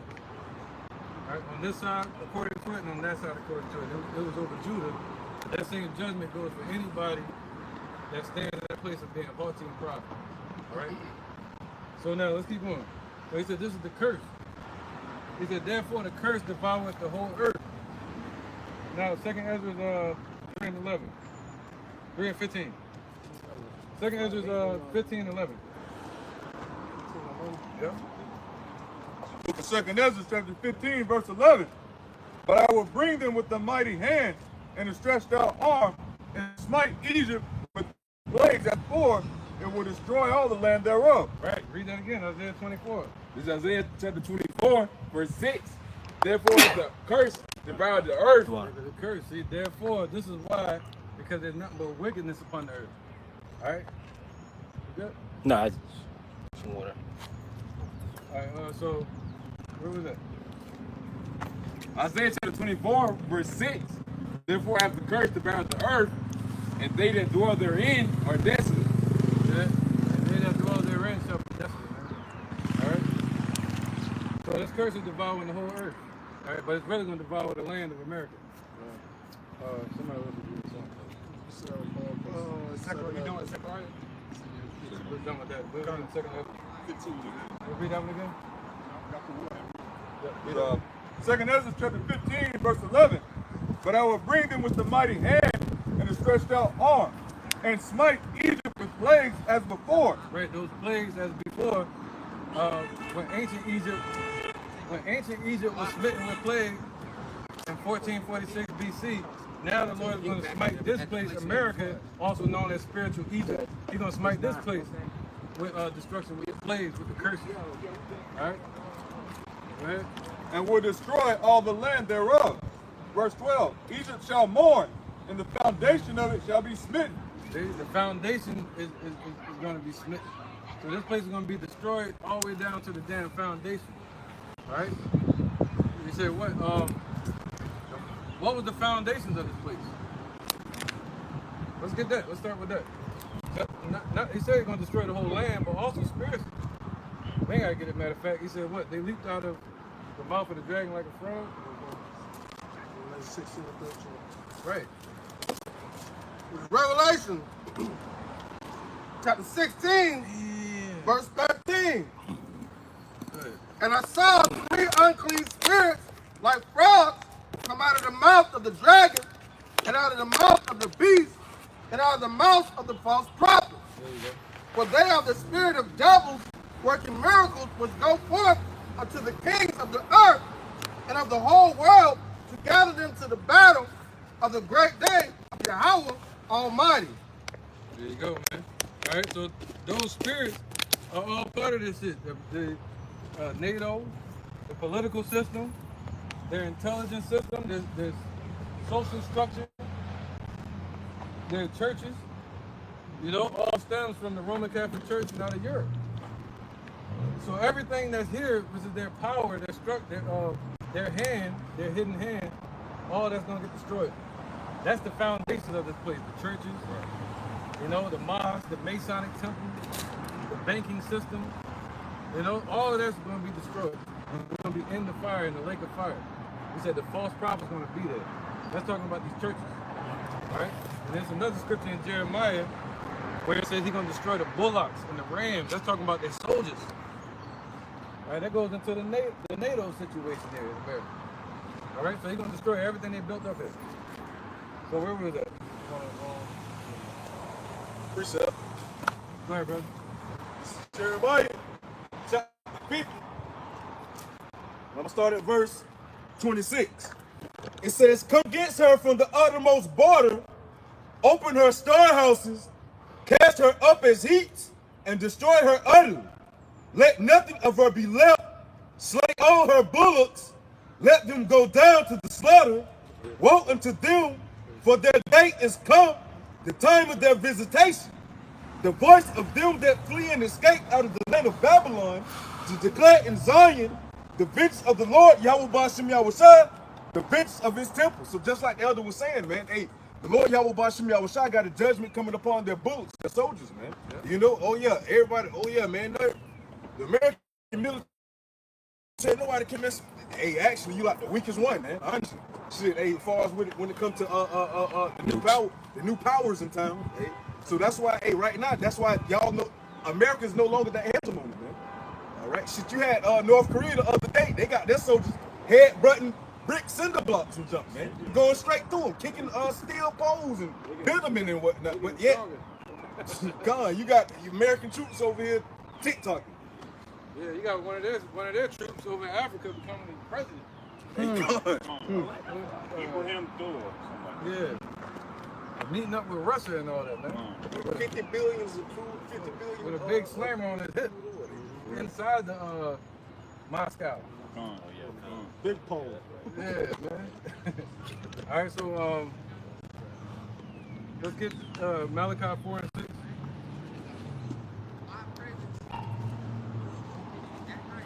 That was Isaiah 34 and 5. You already read it, 5? What did you read? Jeremiah 50, 20. Okay. Malachi chapter 4.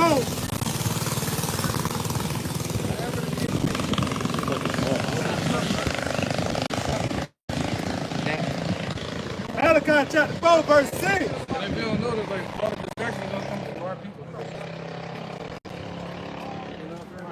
Malachi chapter 4, verse 6. And he shall turn the heart of the fathers to the children, and the heart of the children to the fathers, lest I come and smite the earth with a curse. There you go. So we know what that curse is, man. And what's that? Here, white sword. Yeah. Right, be white sword. So he said, what again, brother? Malachi 4 and 6. And he shall turn the heart of the fathers to the children. Right, that was a promise that the Lord promised the elect of Israel. That he was going to send Elijah before the great and dreadful day. And he was going to what? Return the hearts of the fathers to the children. Meaning establishing the elders.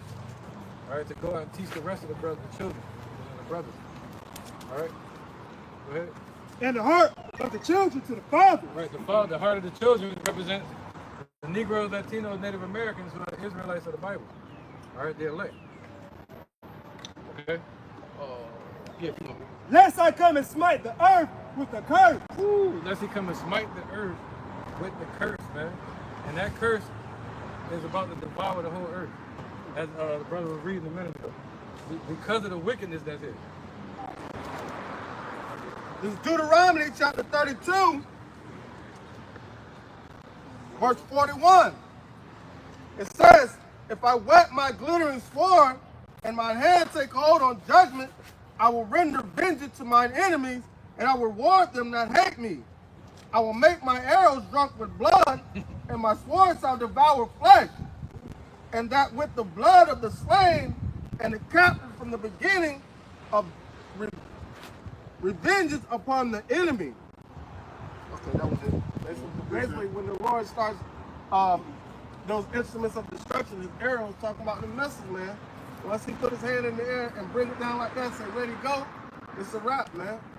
And what it says, another one says, my sword shall be bathed in heaven. Yeah. And it shall come down upon Idumea. Right. And upon the people of my curse. Right. Psalm 7 and 12. In the book of Psalms, chapter 7 and verse 12, it says, if he turn not, he will whet his sword. He had bit this bow and made it ready. Is there anything above that? God, I was going verse 11. Wicked and all that. Yeah. God, it said, God judges the righteous, and God is angry with the wicked every day. See, we got a righteous judge that judges the righteous, and he's angry with the wicked every day. And that's why he's going to destroy this place, because of the wickedness. That's why he said the devices that have come to the world.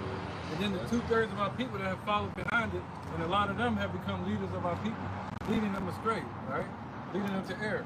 Right? Verse 12, it says, if he turn not, he will whet his sword. So if he don't repent, the Lord said, if he don't repent, meaning he can turn back from it anytime he chooses. But he's not going to go against his own promises. Right? He said, but if he turn not from that, he will whet his sword. Right? It says, he had bit this bow and made it ready. He had also prepared for him the instruments of death. He ordained his arrows against the persecutors. Woo! There you go. So that's why the curse is going to devour the earth. And that earth that's specifically going to devour is this place, America. It's going to consume the foundations of it and turn it into lava. All right? And he said, wet a sword. So you got a picture of sword being clean, and then next thing you know, he's like, I'm going to wet this motherfucker with blood. He thinks this sword with blood on it. That's what he's saying. All right? Yep, and he's going to ordain them towards the persecutors, meaning the wicked of our people, and also the wicked of heathen. You know? Isaiah 55 and 11. So shall my word be that goeth forth out of my mouth. It shall not return unto me void, but it shall accomplish that which I please, and it shall prosper in the things whereto I sent it. Right, they can stop. You be better off trying to stand in front of the train and stop it with your hands. Instead of trying to stop us from building this, what we building. You know? You go into an empty room and you see us in there, and we say we building something, you looking around talking where? Grab a hammer. Yeah, you better grab a hammer. Grab a hammer. Grab whatever. Nail or something. You know? Yeah. He said the kingdom of heaven coming without observation. Right? Read that, brother. Go ahead. Psalm 75, verse 10. All the horns of the wicked also will I cut off, but the horns of the righteous shall be exalted.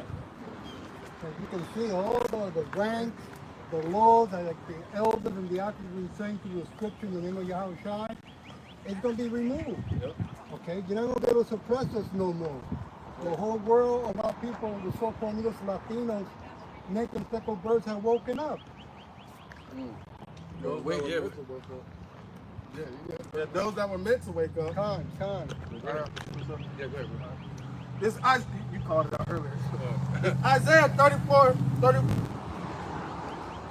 and 5. For my sword shall be bathed in heaven.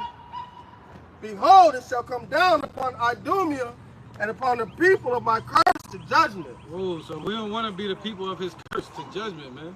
And the Father's name is Yahweh, his son named Yahushua. All right, the righteous king. See that? He said what? You don't want to be numbered with the wicked.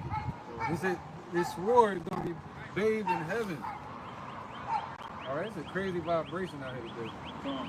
They must have a holiday coming up or something. Memorial Day. Memorial Day. Yeah, the energy is like weird, bro. You know what I mean? He said what? His sword is going to be bathed in heaven. It's going to come down upon Idumea. And today, spiritually, this place is called, basically spiritually Idumea. All right? And upon the people of his curse to judgment, which is 2/3 of our people as well that are here in this place. All right? And That hurt. So let's go to Isaiah 24:6 again. Just get the point. It's Isaiah chapter 24, verse 6. I try not to get too far from the point. Therefore hath the curse devoured the earth, and they that dwell therein are desolate. Therefore the inhabitants of the earth are burnt, and few men left. Yeah, the inhabitants of the earth gonna be burnt. We said the eyes gonna burn in the head. And, let's get that Malachi 4:1. Let's get the eye burn in the head. You want that one first? Yeah, why not? It's Malachi 4:1. For behold, the day cometh, yea, all that do wickedly shall be stopped, and the day cometh that shall burn them up, saith the Lord of hosts. It shall leave them nor bread. That's gonna burn up too. All of it. You know, all of it's gonna be burned up. He said gonna leave them neither root nor branch. It's gonna be like an oven, a concentrated fire. Cooking people. After the Lord got coming, he said he's gonna leave 2/3 there and melt it. Like crayon. Zechariah chapter 14, verse 12. And this shall be the plague wherewith the Lord, Yahweh B'Shem Yahushua, will smite all the people that have fought against Jerusalem. Their flesh shall consume away. Whoa, how they fighting against us today? Scoffing, trying to slow up our building process, calling us liars, trying to debunk. Like Zara. They try to the debunking campaign. Yeah. and then they'll say something, and they'll say it thinking it's so profound, but they'll bring like one scripture and it's like, all right, like you don't have. Yeah, it's not worth it. It's just weak. It's just weak. After a while, you feel like you're casting pearls before swine. You know, swine they want way more than a pearl. You know, and they're gonna look at your pearl like it's trash. You know what I mean? They're gonna discard it. They're gonna say, I want slop. Trash. You that valuable shit for. Yeah, they look at like nothing. But all we need is that one pearl, man. All right. What was reading? Oh, Acts 17:29. It says their flesh shall consume away while they stand upon their feet, and their eyes shall consume away in their holes, and their tongue shall consume away in their mouth. And that's just going to the destruction what the Lord Yahweh B'Shem Yahushua is going to put upon this place for 2/3 of our people. That's the so-called Negroes, Latinos, and Native Americans, and also these heathens is going to be left behind, man. So therefore, if you want to be part of that number of destruction, all right, hey, the Lord Yahweh B'Shem Yahushua is going to leave you within that fire. He's going to melt you there, man. All right, hey, shit, you're going to be able to feel every part, every aspect of that fire. You're going to be able to feel every single degree with the Celsius with it, man. What's the Celsius? With the Celsius, yo. Yeah, it's like a lot of them, all they're doing today is talking. They're talking gibberish. It's kind of weird, man. It's like the people walking by. Yeah. It's like you know the movies where like where they go back in time and they're with, among the people, but the people walk right by them and don't even see them and don't even acknowledge them being there. Yeah. Kind of like type of vibration with it. Right. This is the book of Acts, Yeah, it's crazy, man. chapter 17, and verse 29.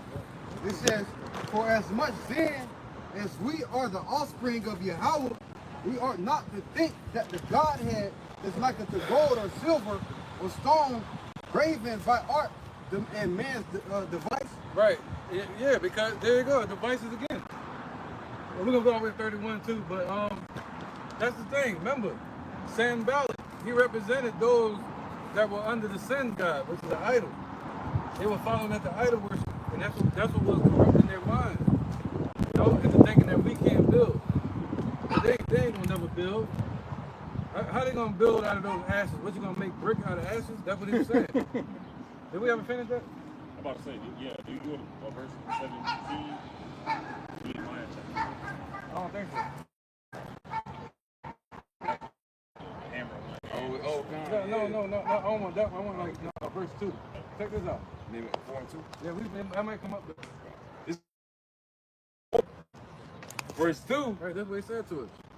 And he spake before his brethren in the army of Samaria and said, what does these feeble Jews, so they fortify themselves Will they sacrifice?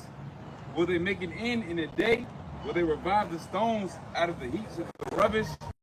Oh, yeah. So can we revive stones out of the rubbish that are burnt?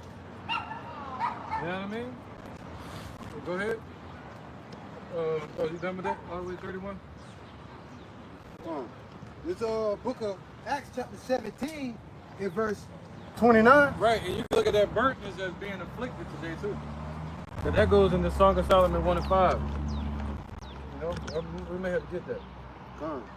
Verse 29 it says, "For as much then as we are the offspring of Yahweh, we ought not to think that the Godhead is like unto gold or stone graven by art and man's device. In the times of this ignorance, Yahweh winked at, but now commanded all men everywhere to repent." Right, when Yahweh Shah was on the earth, that was that time when the Lord winked at it. You know, and even now when he sent Elijah, who's also known as Abba Bivens, the Lord is winking right now. That's that door of grace being open. But now he's commanding everybody everywhere, wake your asses up or get destroyed. As far as the elect of Israel, wherever you scared of that. Wake your ass up. You're gonna get caught up in the judgment day.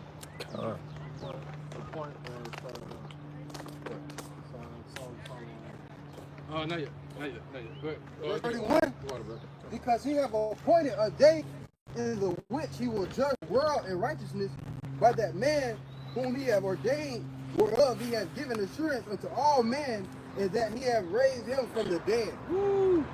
He gave us assurance. He gave us assurance to start building. You know why? He said, yeah, you can start building. You know why? Because I already established the chief cornerstone. Already established. So go ahead and start building. Don't worry about it. The house gonna stand together. All right? Just use the mortar that I told you, that the Lord told you to build with. Don't build with no mortar from untempered mortar from other places. You know? So 2nd Ezra 16 and 23. Man, all the way 32. That's bad. 2nd Ezra chapter 16, verse 33. 23 to 32. 23, verse 23. "The fire is gone forth from his wrath, and hath consumed the foundations of the earth." Oh, there you go. "And the sinners like the straw that is kindled." Right, he said this should not be a coal to warm at or a fire to sit at. Meaning they're going to have an inkling of hope, or they're not going to be able to sit next. There's not going to be a damn, what do you call that? Comfort? A campfire. You know, if you sit next to this, you're going to be like straw, get burned up. That's what it means. Read that again. Verse 23 of 2nd Ezra chapter 15. Right. "The fire is gone forth from his wrath, and hath consumed the foundations of the earth, and the sinners like the straw that is kindled." See that? So it's not going to be like, they're basically saying they're going to be burnt like chaff. Like you're going to burn them up like chaff. And it's not going to be just a city fire or a fire at the airport like they had in Jacksonville the other day. This is going to be a fire that's going to destroy a whole country. And anybody that's near it or around it, they're going to get burned up like straw near it. Right? You got to, you just saying, go ahead, bro. Verse 24. Yep. "Woe to them that sin, my commandments, saith the Lord." Right, so we got to keep his commandments to the best of our ability. All right? So woe to them that don't. That's why he said what? That's why the earth is in, what I said? 24? Yeah. It Isaiah chapter 24, So therefore the earth, what? verse 6, therefore have the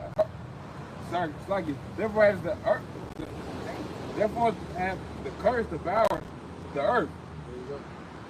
Because what? and they that dwell therein are desolate. Therefore the inhabitants of the earth are burnt, and a few men left.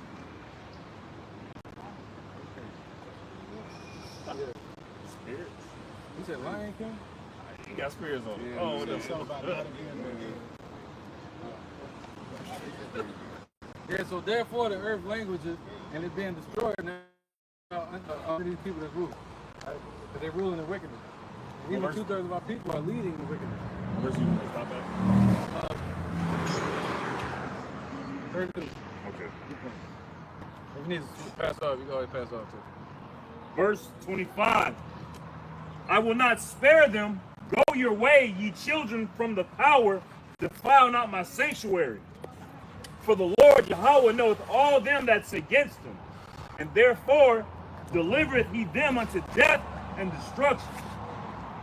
For now are the plagues come upon the whole earth. There you go, the curses again. You know, therefore the curse hath devoured the whole earth. Go ahead. And ye shall remain in them. And the Lord said he's going to leave them in it. But the elect, so this whole chapter in Isaiah 24 is basically showing that the Most High knows how to deliver the elect and to deliver the wicked to destruction. Right? For Yahweh shall not deliver you, because ye have sinned against them. Behold, an horrible vision, and the appearance thereof from the east, where the nations of the dragons of Arabia shall come out with many chariots. Oh, where you at? Verse 29. 16? Chapter 16. Yeah, 16, 23. 16 and 23. That was on point, though. 15. Yeah, that was on point, though. Because I thought you said 16 earlier. No, yeah. 16 and 23. Yeah. And the dead shall be cast out as dung. Whoa. And there shall be no man to comfort them. Right, so this is going to be a righteous judgment. If the Most High bring this wrath, and there's going to be a lot of slain out here, people going to be like, oh, why would he do that? That's what they say to you. Why would the Most High destroy people and all that? But he's telling you why, because there's nothing but wickedness on this earth. And they're sinning against him. Right, go ahead. For the earth shall be wasted. The earth going to be wasted and languishing. See that? Go ahead. And the cities shall be cast down. All the cities going to be cast down, man, in this place, in this great city of America. It's going to be cast, they're going to be cast down, man. Go ahead. There shall be no man left to till the earth and to sow it. Oh. Right back where you was at. What you said? Isaiah chapter 24, verse 6. Therefore, after the curse about them.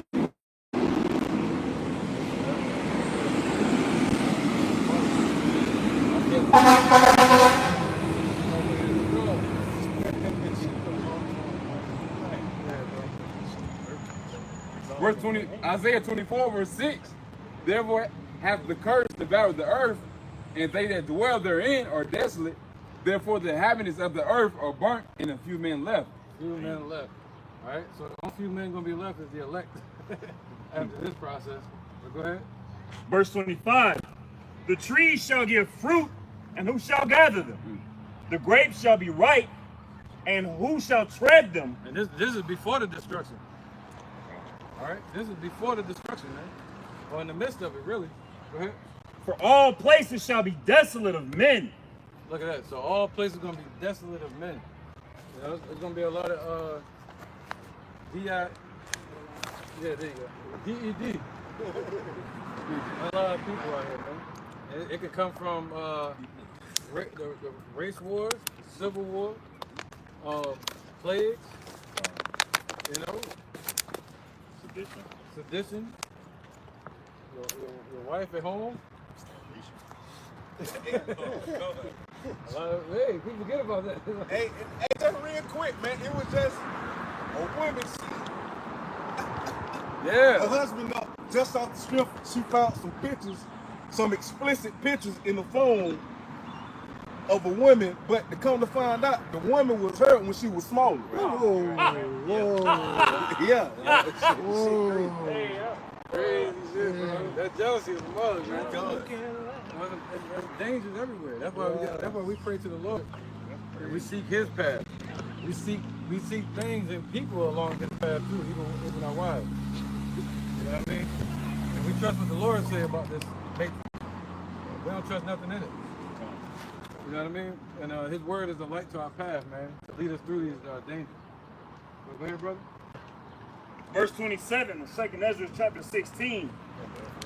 So that one man shall desire to see another and to hear his voice. Right, you ain't gonna be able to get it on Instagram or Facebook and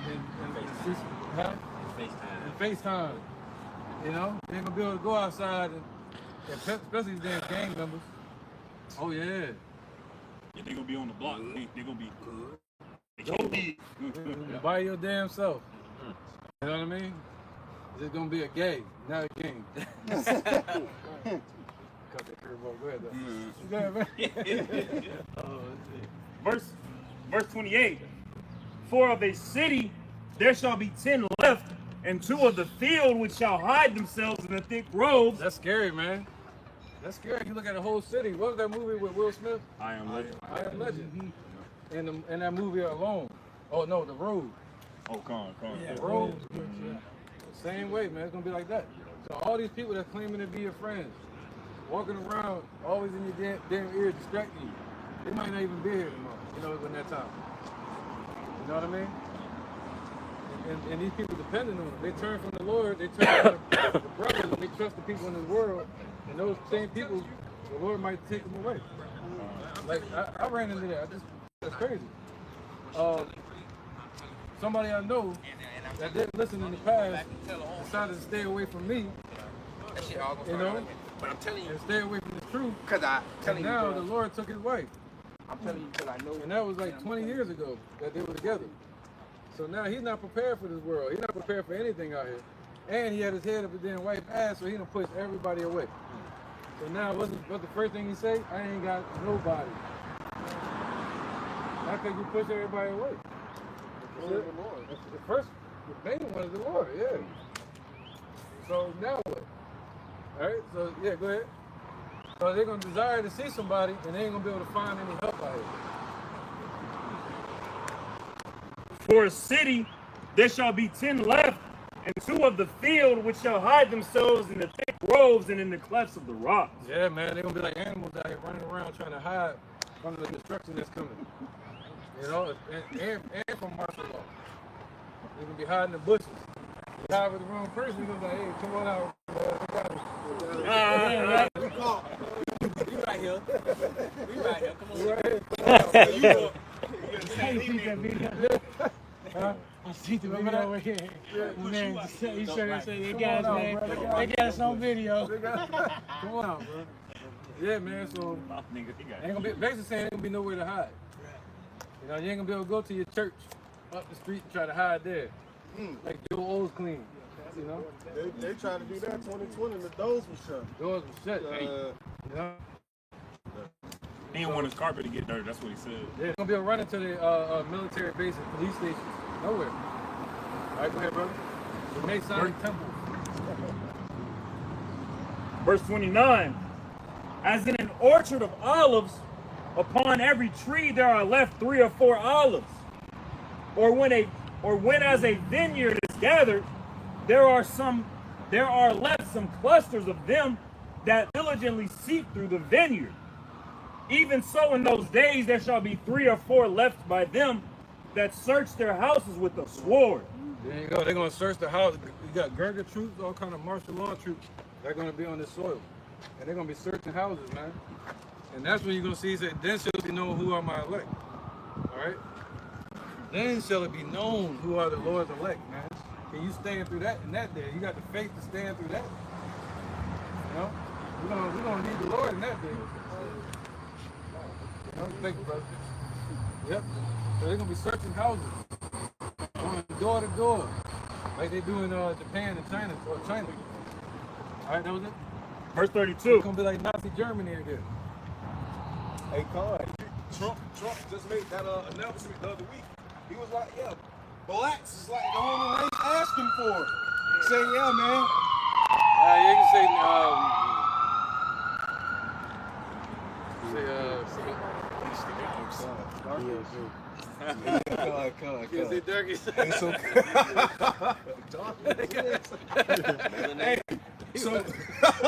he made it worse. Hey, so basically, as Obama did, what, 08, he coming back with it, revamping up the police department with military force. All right, so with that, by him doing that, he's going to allow them to go into the so-called African-American neighborhoods to militarize the neighborhood. Yes. Because you say, oh, yeah, man, hey, our people, you said it just like this, yeah, the people are scared. They can't even go across the street to go to the store to buy a beer. They're worried they're going to get mugged enough. So, hey, it's pointing our people out as if, well, yeah, they wild, but yeah, man, hey, shit, that's what's to come, you know? Hey, they talking about Chirac. See what they did with America with Desert Storm. Just sitting right there, the troops right over there to Iraq. Yeah. So it's the same thing, man. Yeah, they said they got to switch. Trump like, I got to switch for your I ass. got to switch it.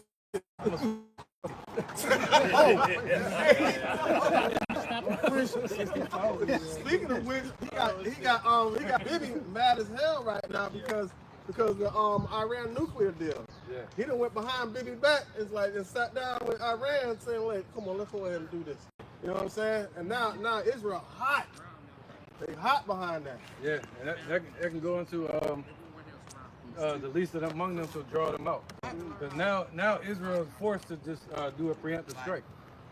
You know what I mean? Because basically what Trump is doing, he's going over to the Middle East saying, hey, You know what I'm saying? whatever with Israel, we don't have nothing to do with it no more. If we make a deal, our deal has nothing to do with them. And Israel like, no, every deal you make has everything to do with them. You know what I'm saying? So the increase of those nations is the decrease of Israel and America.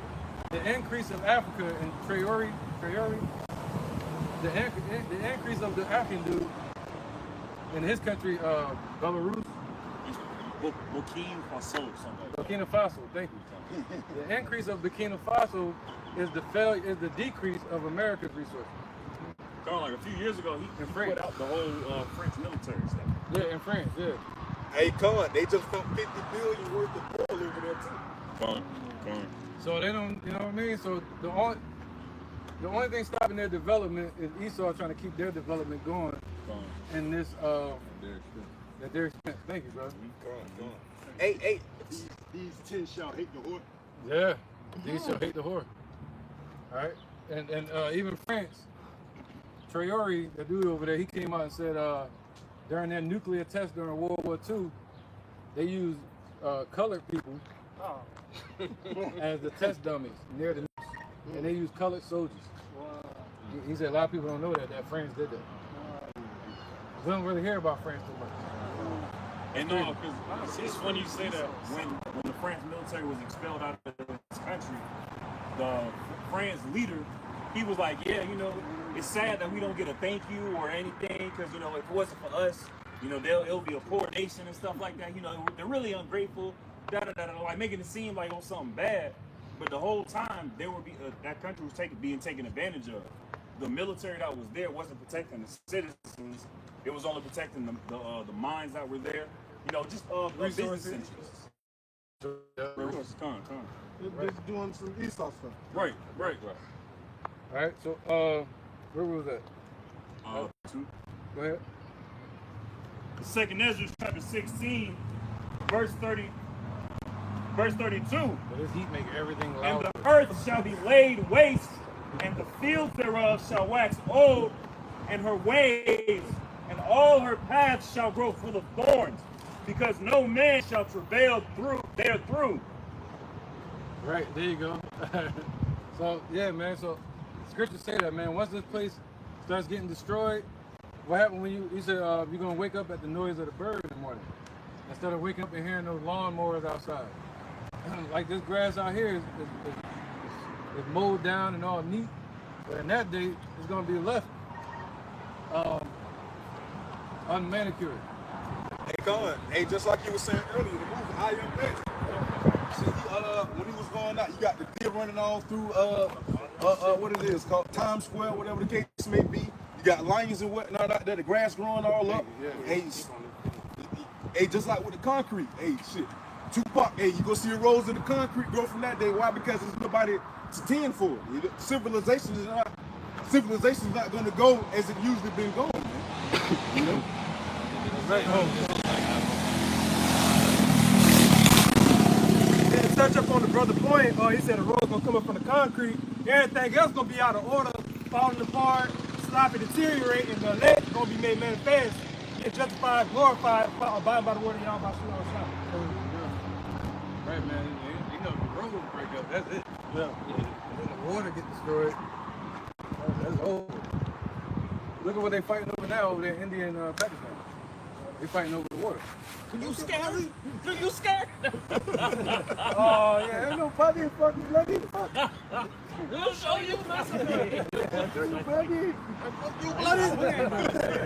Hey, if you go to a food store and it's a Pakistani or an Indian, ask them about it. They'll get real serious and they'll tell you all about it. Yeah, I'm gonna ask them too. My dad too. All right, Isaiah 24:6 again, and then we can move on to 27 and pray to wrap this. This is Isaiah chapter 24, verse 6. Therefore hath the curse devoured the earth, and they that dwell therein are desolate. Therefore the inhabitants of the earth. So those that dwell in, that are still left here, they're going to be left to be desolate. All right, what's that called? Those that are left therein. So those that are left therein shall be way better than them that are dead. Oh, 2 Ezra 13. Good.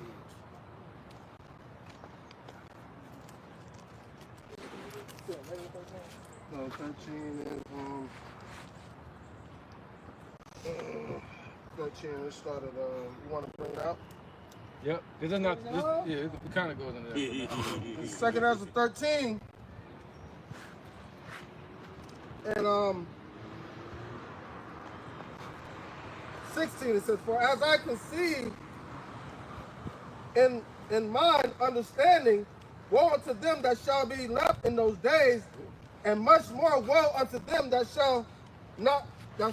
are not left behind.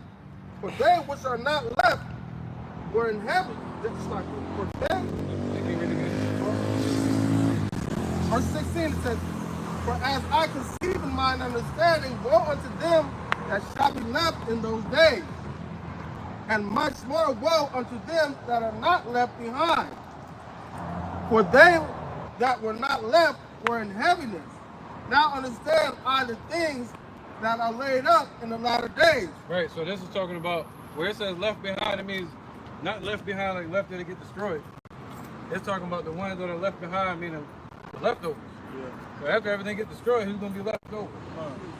You know, so the ones that were in heaviness are the ones that are going to get heavily destroyed by the missiles. But the elect are going to be here too to go through that. All right, but it's going to be different for them. They're going to be left behind, meaning preserved to be ordered by Yahweh. All right, give them a crown and everything. All right, go ahead, brother. All right. It says, now understand the things that are laid up in the latter days, what shall happen unto them and to those that are left behind. Therefore are they coming to great perils and many necessities, like as the dreams declare. Yet it's easy for him that is in danger to come into these things than to pass away as a cloud of the world and not to see the things happen in the last days. And he answered unto me and said, the interpretation of the vision I showed thee, well, that was the point. No, you keep going. All right, okay. It says, the interpretation of the vision shall I show thee, and will open unto thee the things that thou hast required. Yeah. Whereas thou hast spoken of them that are left behind, this is the interpretation. All right. That's the elect. Turn.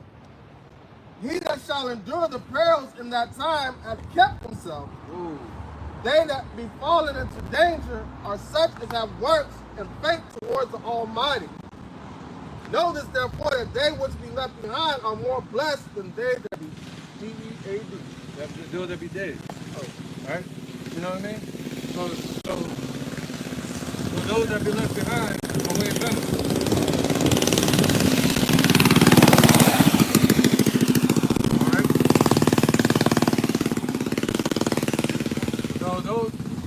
Those that be left behind are going to be the elect. They're the ones that's going to get the blessing first. They're the ones that are going to enter into the Lord's rest and see salvation.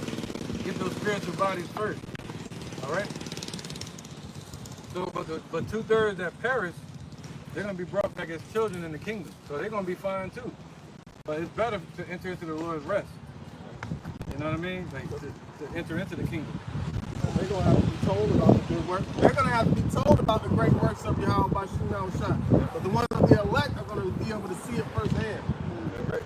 Usually when you pre-order something, you get like extra benefits, like special deals and stuff like that, rather than just going to the event after it started and buying the tickets. They're usually a lot more expensive. So it's better to pre-order all right, come to the Lord while he may be found, rather than finding out by death through pain. Better to get first dibs than left. Yeah, it's a beautiful thing to be sitting on thrones, ruling and judging the house of Israel. You know, you'll be a judge in the Lord's kingdom, a pillar. All right, so that's what it means about being left behind. All right, go ahead.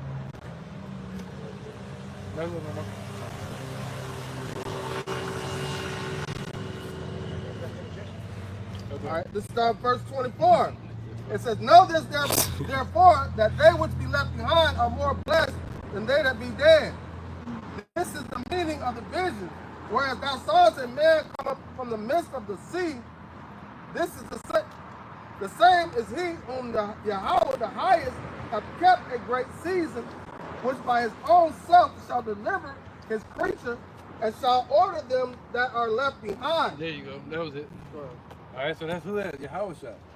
And Yahweh has kept Yahweh Shai a great season. What's that? That little season that Esau been ruling the world. All right, he kept him a great season, and now he's going to be revealed to the world and revealed to us, and he's going to order the ones that are left behind, man, an army on this earth. He's going to give us orders. They don't think about that, direction. We're going to know our purpose in that time. You know? We're going to have orders. Yeah. All right, so Isaiah 24:7. It's Isaiah chapter 24, verse 7. The new wine mourneth, the vine languishes. Okay, we're getting low. I got you. So, go ahead. All the merry-hearted do sigh. You gotta read that again. Isaiah chapter 24, verse 7. The new wine mourneth. So the new wine mourneth. All right. So some take this as doctrine too, spiritually, but also this was a physical, economic fall that was happening during the time of Judah. The new wine was languishing because of our vineyards. The new wine was languishing because the vineyards were being destroyed. We didn't have any wine. So not having wine, that showed that we were being destroyed, right? From lacking. So now you can look at that today is why are the prices on the shelf skyrocketing? Why aren't there any items on the shelf? Because of economic downfall, right? Because of the attack that's happening on America from China and these other nations, even with tariffs. Go ahead, brother. Verse 7. The new wine mourneth, the vine languisheth, all the merry-hearted do sigh. Right, all the merry-hearted do sigh, man. Okay? So all the people, they're sighing, man. You know? And it's going to get worse. The ones that were married that thought that because the good was so, what's it called? Victuals were so good cheap. Yeah, victual was so good cheap, they think themselves to be in good case. And when all hell breaks loose, that's why the Lord said, get your mind out of this place, because when this Titanic sinks, you don't want your mind to sink with it. He said, knowledge and wisdom shall be the stability of that time. All right, so go ahead, read that again. Isaiah 24, verse 7. The new wine mourneth, the vine languisheth, all the merry-hearted do sigh. Right, he said the grinding shall cease. You know? Anybody know what that's at? Ecclesiastes 12. That's great, I remember. Hey. All right, so that was 7, right? Yeah, that's right, man. You know, so everything is people are going to mourn when you take their money away. That goes back to that trusted in Egypt, trusted in this system. A lot of those young so-called African American women, a lot of them trusted in this system to get those school loans. Right? They trusted in the system, trusted what their politicians told them about, saying this was going to be free money for you to go to school. All right. And so now all of them got about $100,000 worth of loans that they didn't think they were going to pay back. And now what? They're crying. All right. They come crashing out. You know, saying woe is me. That goes to what the scripture is saying. That merry-hearted is over with. All right. Isaiah 32 and 10. Let's get it real quick and then make a point. Isaiah 32 and 10. Yeah, I'm crying a little bit too. Damn loan. Isaiah. I got tricked into a loan when I was 17. Regret it. Yeah, And it was a woman that tricked me. Yeah, you know what I'm saying? Go ahead, brother. This is Isaiah chapter 32, verse 10. Many days and years shall ye be troubled, ye careless women, for the vintage shall fail, the gathering shall not come. There you go. And the vintage represents the choice of the harvest. You know what you're waiting for. As soon as the harvest come up, you want to get the best of it. You wait months for it. And that's what a lot of these, especially Eve in this society, have been waiting for. You know, they see some type of progress in America. Oh man, Instagram now. People say people should be lovers of their own self. You know, I got TikTok. I'm about to blow up. We all the way up. Only fans now, yeah. So they see a big future in this place. And it ain't that. But their mindset is more so they can make money without clocking into a job. Right. That's what Eve mindset is. You know, quick, easy, fast money. The same ones that were being mean to their man, and now they on Instagram all nice and hey, demons, hiding their horns. Let me hide this. And now they can play like they're into the man like that. But that's more of a symptom for them to so-called be independent. Yep. Because behind closed doors, they just manipulating the man to get money out of this man. You know, with the pretty face and all that kind of just being a demon. Appreciate it. Go ahead, bro. It's Ecclesiastes chapter 7 and verse 2. It is better to go to the house of mourning than to go to the house of feasting. For that is the end of all men, and the living will lay it to his heart. Sorrow is better than laughter, for by the sadness of the countenance, the heart is made better. The heart of the wise is in the house of mourning, but the heart of the fools is in the house of mirth. So again, those who are in mirth, they're going to sigh bitterly. All right. I got one. This is Ecclesiastes 12 and 3. No, 12 and 1.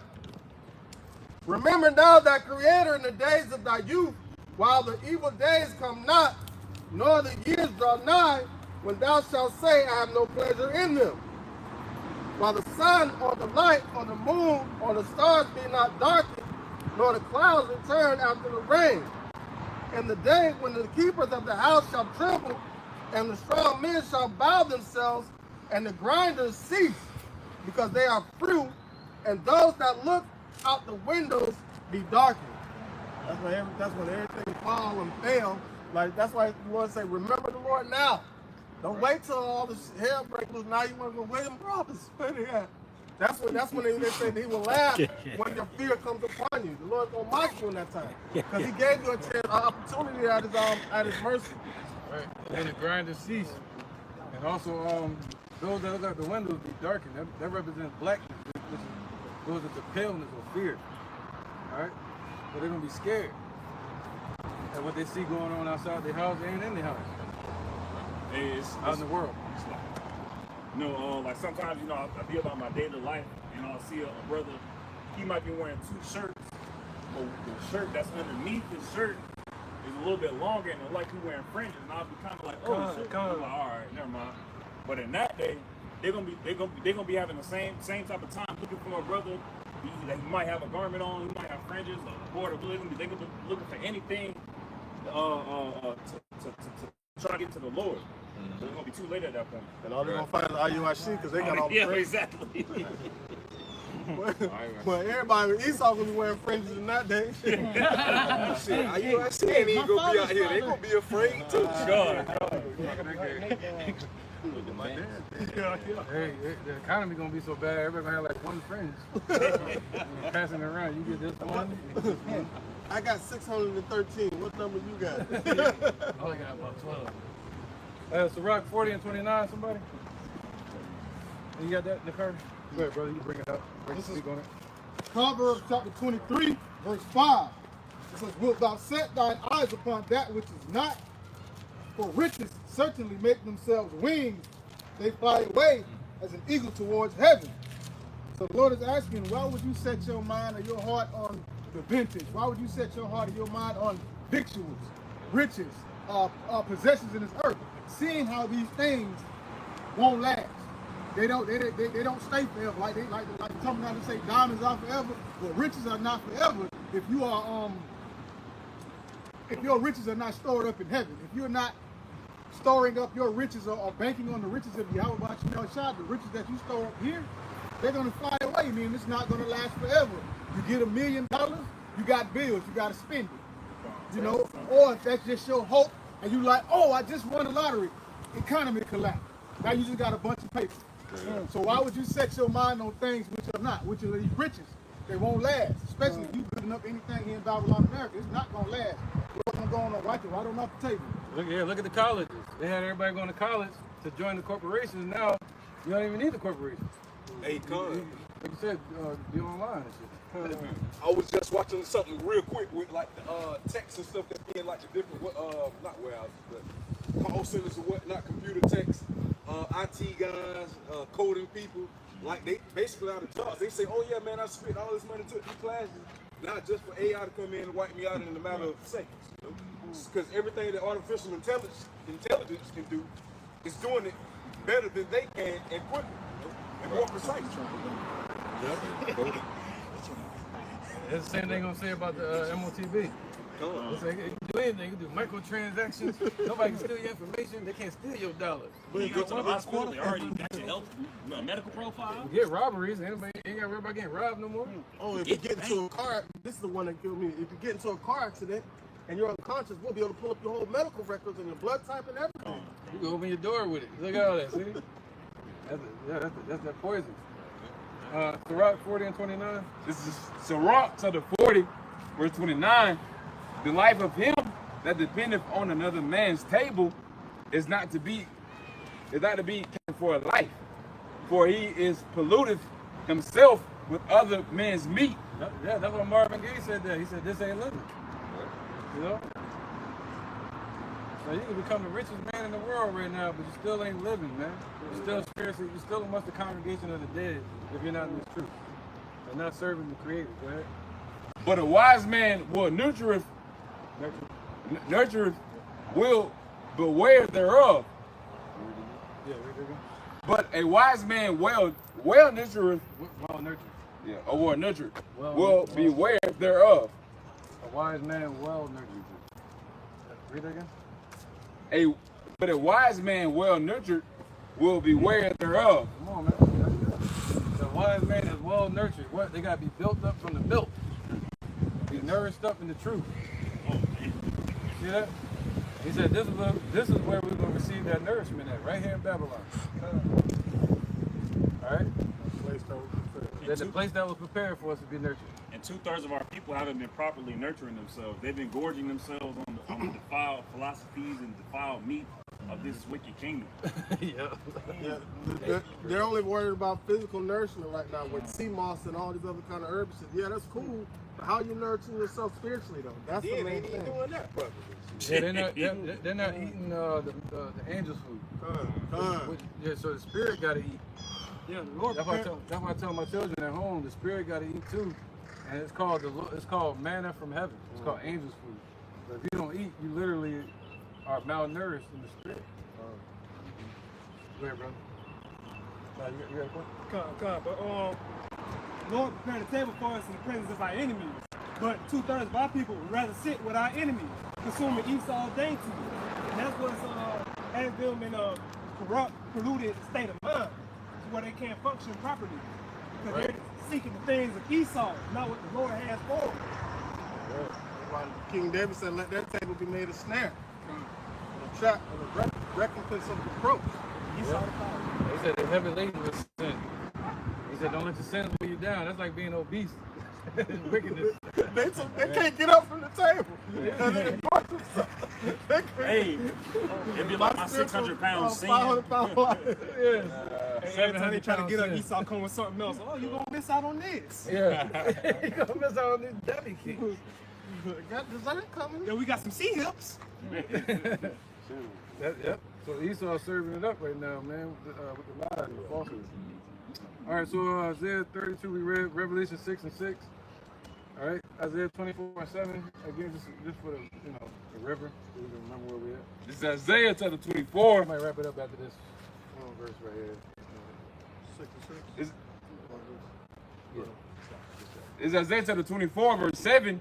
The new wine mourneth, the vine languisheth, all the merry-hearted do sigh. There you go, man. So that's happening. All right, the economic crash is about to happen. All right, and spiritually, their wine is languishing. All right, go ahead. Revelation 6:6. Yeah. Revelation chapter 6, verse 6. And I heard a voice in the midst of the four beasts say, a measure of wheat for a penny. Let's make it famine of the word. And 3 measures of barley for a penny. Right, so this is a commandment from the Most High. So what does that mean? This economic crash and downfall would not be happening unless the Most High commissioned it. All right? So he said, what? A measure of wheat for a penny. So that's like 1 loaf of bread for a whole day's wages. Right now, well, bread used to cost like $2 or $3. Now, it's going up. Yeah. But when the dollar completely crashes, it's going to look at the Weimar Republic and look at Zimbabwe. Venezuela too, right? Yeah, Venezuela was our time. Most recent. That was most recent. Like in 2016, shit, they was dumping dump trucks with bowls and whatnot. He was making money as purses and whatnot. Shit. Spoiled food. Yeah, gone. Hey, because selling molded meat. The spoiled food, like right now, you got these 501c3 charters, like these churches. They Uh-huh. give up these pantries. And the pantries be like the older food from like the grocery store. Like the bread, a mold, like as soon as you get it, it might have mold on it right then and there. So they're already giving out spoiled vegetables and food. Yeah, right. Yeah, and the grocery stores. You go to Publix, they do the same shit. They recycle everything. When they put food coloring. Yeah, Sell by date. they change the date. They keep changing the date. So it's like, They gone. It get even worse than that. Say for instance, like a rotisserie chicken over there. Today the 19th. They go bad on the 19th. Where the sale date is the 20th. They're gonna get that chicken, cut it up, blend it up, make a chicken salad out of it. Re-put the date out, rechange the date, put it back out there. Same thing with fruit. Fruit getting mushy. They cut it up, sell it as a fruit salad. They cut off the bad part that you can see. They gone. You throw that part away and just put the good parts of the cuts into the salad so it looks more fresh. see that, man? Like Marvin Gaye said, once again, this ain't living, man. Messed up my dinner. Okay, we got to move quick, too, because we got run out of time. It's John chapter 1, verse 46. And Nathanael said unto him, can there any good thing come out of Nazareth? Philip said unto him, come and see. And I only brought that out because earlier we talked about being rebuilt by ashes. Our people, the other nations, even our own people, can't look at us and be like, oh, we can be rebuilt into a great nation. All right, they'll look at us and see, like, can anything good come out the hood? Pretty much. All right, but Yahweh Hashem Yahushua is going to use the lowest thing to establish righteousness back onto the earth. Right? To take the baby from the dunghill, like the brother Akar read earlier. All right. Revelation 6:6. And I heard a voice in the midst of the 4 beasts say, a measure of wheat for a penny, and 3 measures of barley for a penny, and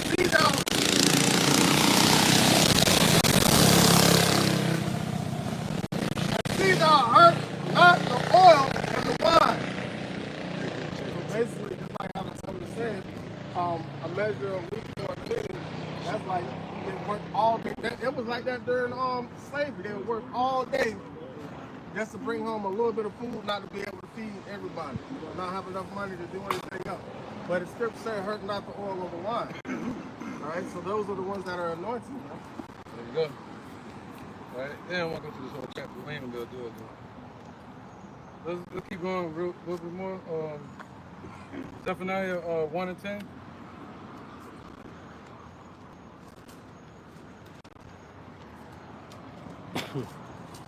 Right, can you read Isaiah 24 and 7 all the way to 8? Zephaniah chapter 1. Oh, one second. That was my fault. Sorry, bro. This is Isaiah chapter 24, verse 7.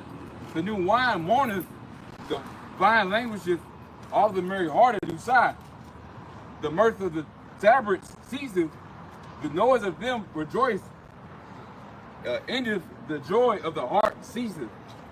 Where do you? Yeah, that's good. You good. What? All right, so let's read that one, brother. Zephaniah chapter 1, verse 10. And it shall come to pass in that day, saith the Lord, that there shall be the noise from a cry of the fish gate, and the howling from the second. There you go. So what? A noise of the cry at the fish gate. We went over this last week. You know, the fish gate was our gate where we had a lot of imports coming into Judah. All right, but now this is talking about their fish gate. And they're struggling with the imports because of what? Trump's tariffs. You know, and now all this slowed down imports coming into America, in and out of America. And that's going to cause what? Famine. That's going to cause hyperinflation at the shelves. No more products that people love to get. You know, even Temu, they say, is shutting down. I was heard about that. You know, Temu is actually an Egyptian idol. Yeah, Temu is literally an Egyptian idol. Now, you think about the songs they be singing, you know? Yeah, man. So, you think about that when you hear the songs they be singing about Temu. I was singing it in the house one day. My child was like, you know what you're saying? I was like, oh. You know what? Etymology of words. We looked at that for you. Oh, shit. Go Temu. Yeah, Temu. Yeah. That's it. Iron sharpen iron. Iron sharpen. He sharpened the hell out of me that day. The youngest, too. Go ahead, brother. And the great crashing from the hill. So basically, what's happening at the ports is going to affect the stores shelves. And at the store shelves, what happens there, what affects the shelves in the stores is going to affect the people in their houses, man. All right? And their jobs and employment. Go ahead, brother. So it's going to cause what? A ripple effect, like a domino effect. Go ahead, brother.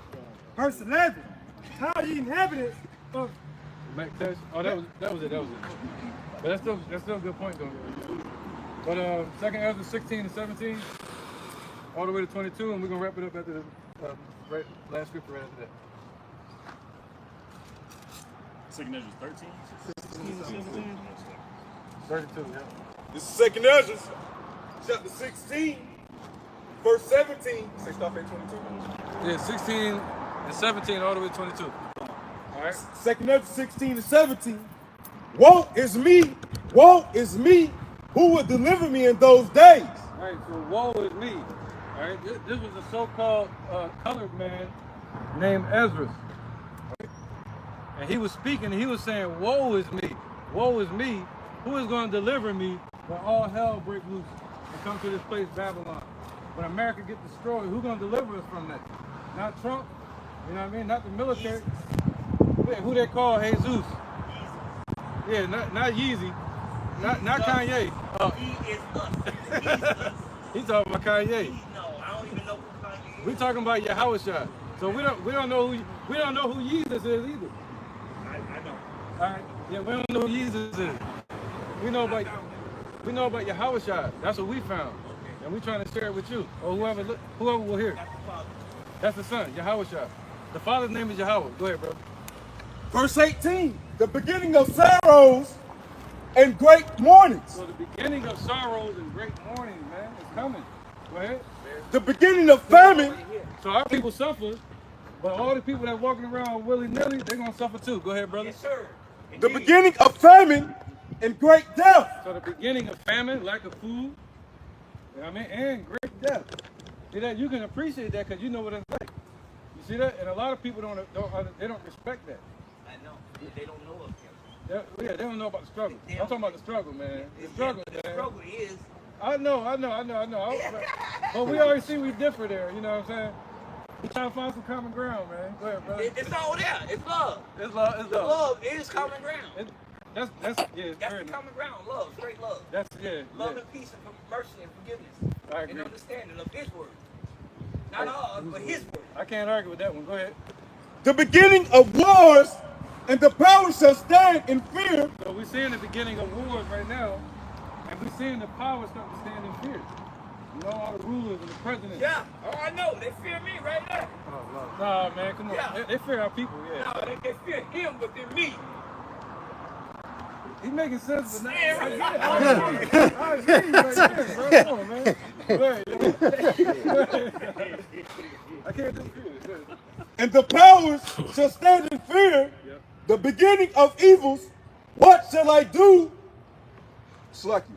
the beginning of evils. Right. What shall I do when these evils shall come? Yeah, a lot of people can't see the evils coming, man. You know, because they're not reading the scriptures. That's why the scriptures say that.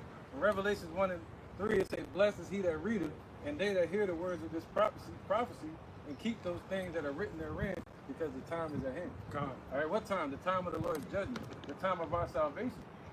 See how people forget about that. You think we came over here just to be in slavery? Vengeance is the Lord's. If vengeance is the Lord's, right? His name is Yahweh. Go ahead, brother. Verse 19. Behold, famine and plague, tribulation and anguish are sent as scourges for amendment. Right, all these things are sent upon the earth, but these people don't know where it's coming from. They'll say Jesus, or they'll say Jesus, or they'll say It ain't Jesus. they'll say Yeshua, but his name is Yahweh. That's the ancient name. All right, going back 3,750 BC. This proof of this language called Paleo Hebrew, which means ancient Hebrew. Lashawan Kadash. That's what Moses spoke. Who you look like. You know what I'm saying? But in that language, you're gonna find his name is Yahweh. All right, bro. See, but I found it in here. Oh, we I found. couldn't even read the Bible. Oh, that's fair. The Bible was, it had too much boo-boo in it. It kept leading me down the What's the wrong boo-boo? road. What's the And then I had other people What's the trying to boo-boo? throw the verses at me and then making me lose my faith. When you ain't supposed to throw the verses at somebody. Oh, because no, make no, them, no, no, no. You talking about these people, not us, bro. No, I ain't talking about y'all. I'm just talking about people. Yeah, I ain't talking about y'all. Y'all ain't into people just yet. I'm talking about the ones that trying to grab the words out the Bible, trying to hit you with it to make you feel some type of way, and then it makes your spirit like, damn, am I going wrong? Am I doing wrong by God? Yeah, that's them. I get it. See it? See it? Yeah. We out here telling you. See, but I found him. Yeah. And I got the renewing of my body, my mind, my soul, and everything. Okay. And then after you get the renewing of your mind, body, and soul, you can put a desire on your heart, mind, and soul, and get that as well. Right. But then you gotta wait till you get happy with your body back and everything. So you get renewing. So it's not according to knowledge. Huh? It's not according to knowledge. It's not a feeling, it's according to knowledge, bro. I understand the feeling too, but you gotta have the knowledge to back it up. You gotta have the knowledge to actually get that find to serve him. Yeah. But the knowledge is in here. It's running water. Well, it's that same book. Now off that the feeling, Holy Spirit, he put it in here when he came over and knocked that table in the church. And he diminished the church. And he built the church in 3 days. It was this. Now you can't walk into a job off of feeling saying I know everything to do with it. No. You But I can walk into the job and say that I can do whatever you want me to do with these hands because he gave me the gift. Well, you gotta learn. Even though, you gotta get the knowledge. No, I ain't even gotta learn because the knowledge is his. You gotta get the knowledge. The knowledge is his. So when I go to him and I come to him and I ask him to give me the knowledge, I done been able to. I couldn't read in a day. He's giving it to you right now. I know, but I couldn't read in a day. Yeah. You know what I did? Can you read now? Yes. You know what I did? We gotta get back to the message too, though. My boss man told me to go home. No, my boss man told me that he was gonna have me do some emails. I couldn't read that day. I said I'm gonna have to go home and talk to my father. And he was like, "Your father?" Yeah, my heavenly father. Yeah, Romans 10. The next day when I came, I could read. Blue was mine. Go ahead. No, right here, right? Blue was mine. Romans 10 and 2. Romans 10 and 2 it was, right? Yeah, 10 and 2. You cool, bro? You had to get that off, man. Yeah, cool, yes, sir. It's called the testimony. Romans. Exactly. But we already just speak what the Lord said from the book. Romans 10 and 1. This is what's in here, look. Brother, my heart's desire and prayer to Yahweh is for Israel, that they might be saved. These are the Israelites, the Negroes, Latinos, and Native Americans. We're the Israelites. That's the Bible. They don't teach you that in church. Go ahead. For I bear them record, they have a zeal of God. See, you got a zeal. You got a passion towards God. Yes. Very much. But check this out. But not according to knowledge. See, not according to the knowledge. The knowledge of what? The knowledge of the earthly knowledge or the knowledge of the Holy Spirit that he put inside of us so that we can go and eat of it and we wouldn't be led astray by something that somebody else might have wrote or put down on a piece of paper. Yeah. When he gave us everything in here, which is Holy Spirit, running water of his words. Isaiah 5 and 1. Yeah, real quick. Go ahead. 1 and 5. Is it 1 and 5? Or? Is that one? Okay. Oh, 1 and 5. Oh, 1 and 5? Yeah. Okay. That's the opposite, right? Yeah, get that real quick. Yeah, 1 and 5. It's Isaiah chapter 1. Get it into Holy Souls. In verse 5, it says, verse 3, it says, the ox knoweth his owner, and the ass his master's crib, but Israel doeth not know, my people doeth not consider, a sinful nation, a people laden with iniquity, a seed of evildoers, children that are corrupters, they have forsaken the Lord, they have provoked the Holy One of Israel into anger, as they are going away backwards. See what I'm saying, bro? So you can speak on it, though. So basically, man, our people don't know the Lord. You know, it's 2 Timothy chapter 2 and verse 15 says, study to show yourself approved. So the elder is basically telling, you know, saying that you need to have this wisdom, knowledge, understanding. In order for you to have this wisdom, knowledge, understanding, you have to be studying and reading and praying for wisdom, knowledge, understanding that Yahweh Shema Shah may increase you. Go to him, and he'll increase that word that he got running inside you like holy water. That's that word. Psalm 68 and 11. It's inside you already. You ain't got to go to that book. Just go chase him. Chase him real hard. And tell him to open this up. It might be gas, bro. No. I don't want to get confused. No. Don't get confused with the gas in his words. You can't. Chapter 68. Well, the belly is here. No. This make the motherfucking belly want something. Well, you got two brains. You got two brains. Yeah, exactly. You got two brains. You got two brains. You all right? You right? ain't with you, He didn't see that coming. Whoops. Ain't nobody gonna admit that one, huh? Nobody don't know about well, that. You got the sun in the sky. You got your house shot. The sun of the God. No, there's two suns up there. That's like on the MasterCard. Y'all ain't just noticed that the sun got brighter these days? That's like, I don't know. No. Yeah, but I'm saying, did y'all notice when the sun got brighter a few, like maybe two weeks ago? It got brighter. Solar flare. No, it ain't no fucking solar flare. They just like the MasterCard. They blacked out one of the suns up there. What? And from Earth, by me staring into both of them, I opened the other one up. This is Psalm chapter 68, verse 11. It says, the Lord, Yahweh, something outside, gave the word. Great was the company of those that published it.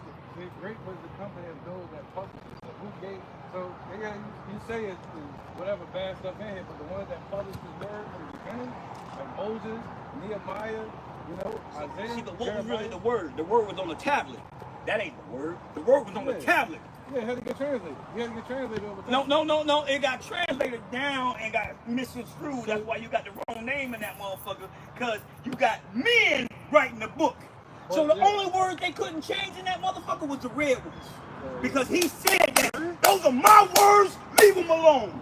I'll kill you if you fuck with my words.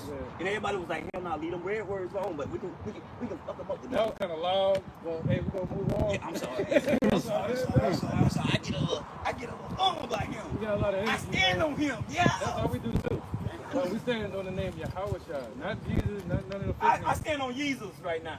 For ye is us. You still got the Zeus in there though. For ye, he is us. You know what that comes from? He is that comes us. from English. He is us. But he's a Hebrew. Like, go ahead and read, brother. So great was the company that published it. These were righteous men that look like us that published his word. Yes. It came from God.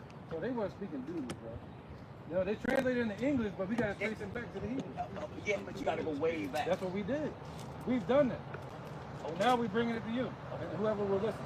You see that? I'm willing. All right, we went deep into the trenches and found the truth to bring it down people. Okay. All right? What trenches did you go to? Did you run into the Holy Spirit trenches inside you? Yeah, the Holy Spirit. Well, he gave you his running words already versus the book. You're going to find out what the Holy Spirit is. You know what the Holy Spirit is? I want you to tell me. Cool, we're going to show you. Yes, sir. I'm trying to eat from you. Yeah, well, the Lord already told us, but we're going to share it with you. I'm trying to see how good your food is. I'm tasting it right now. You see what I'm saying? I ain't trying to eat of it right now because I got to taste it to see how good it is. Yeah. You ain't ain't rejecting it. That's good, man. All right, where we at? Read this real quick. The Holy Spirit. All right. John chapter 14, verse 16, 15. If you love me, keep my commandments, and I will pray the Father, and he shall give you another comforter, that he may abide with you forever. With us forever. Commandments. Go ahead. Even the Spirit of truth, whom the world could not receive. What? Even what? Even the Spirit of truth, whom the world cannot receive. So you gotta receive the truth, bro. The truth.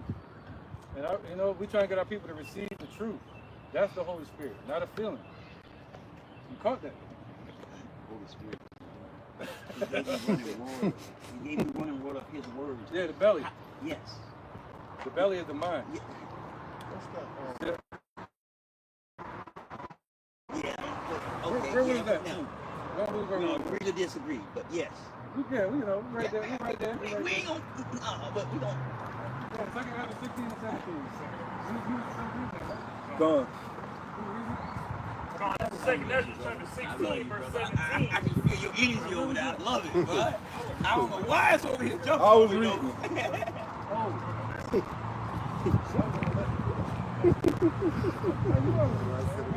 I was. Okay, did you go to 22 yet? Okay. I was at 8:19. Let's go there real quick. And then we jump to 34 and then we'll come back. This is 2nd Ezra chapter 16, verse 19. Behold, famine and plague, tribulation and anguish. Behold, famine. the people alone. You see what we gotta deal with, right? Oh yeah, I know. I deal with it all the time. But I can get him to admit that I am. He might not want to, but he'll be like,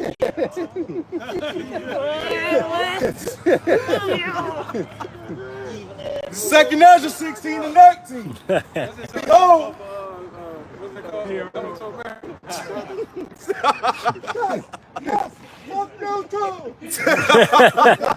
and we gotta clip that shit. Hey, this is 2nd Ezra chapter 16, verse 19. Behold, famine and plague, tribulation and anguish are sick as scourges for amendment. But for all these things, they shall not turn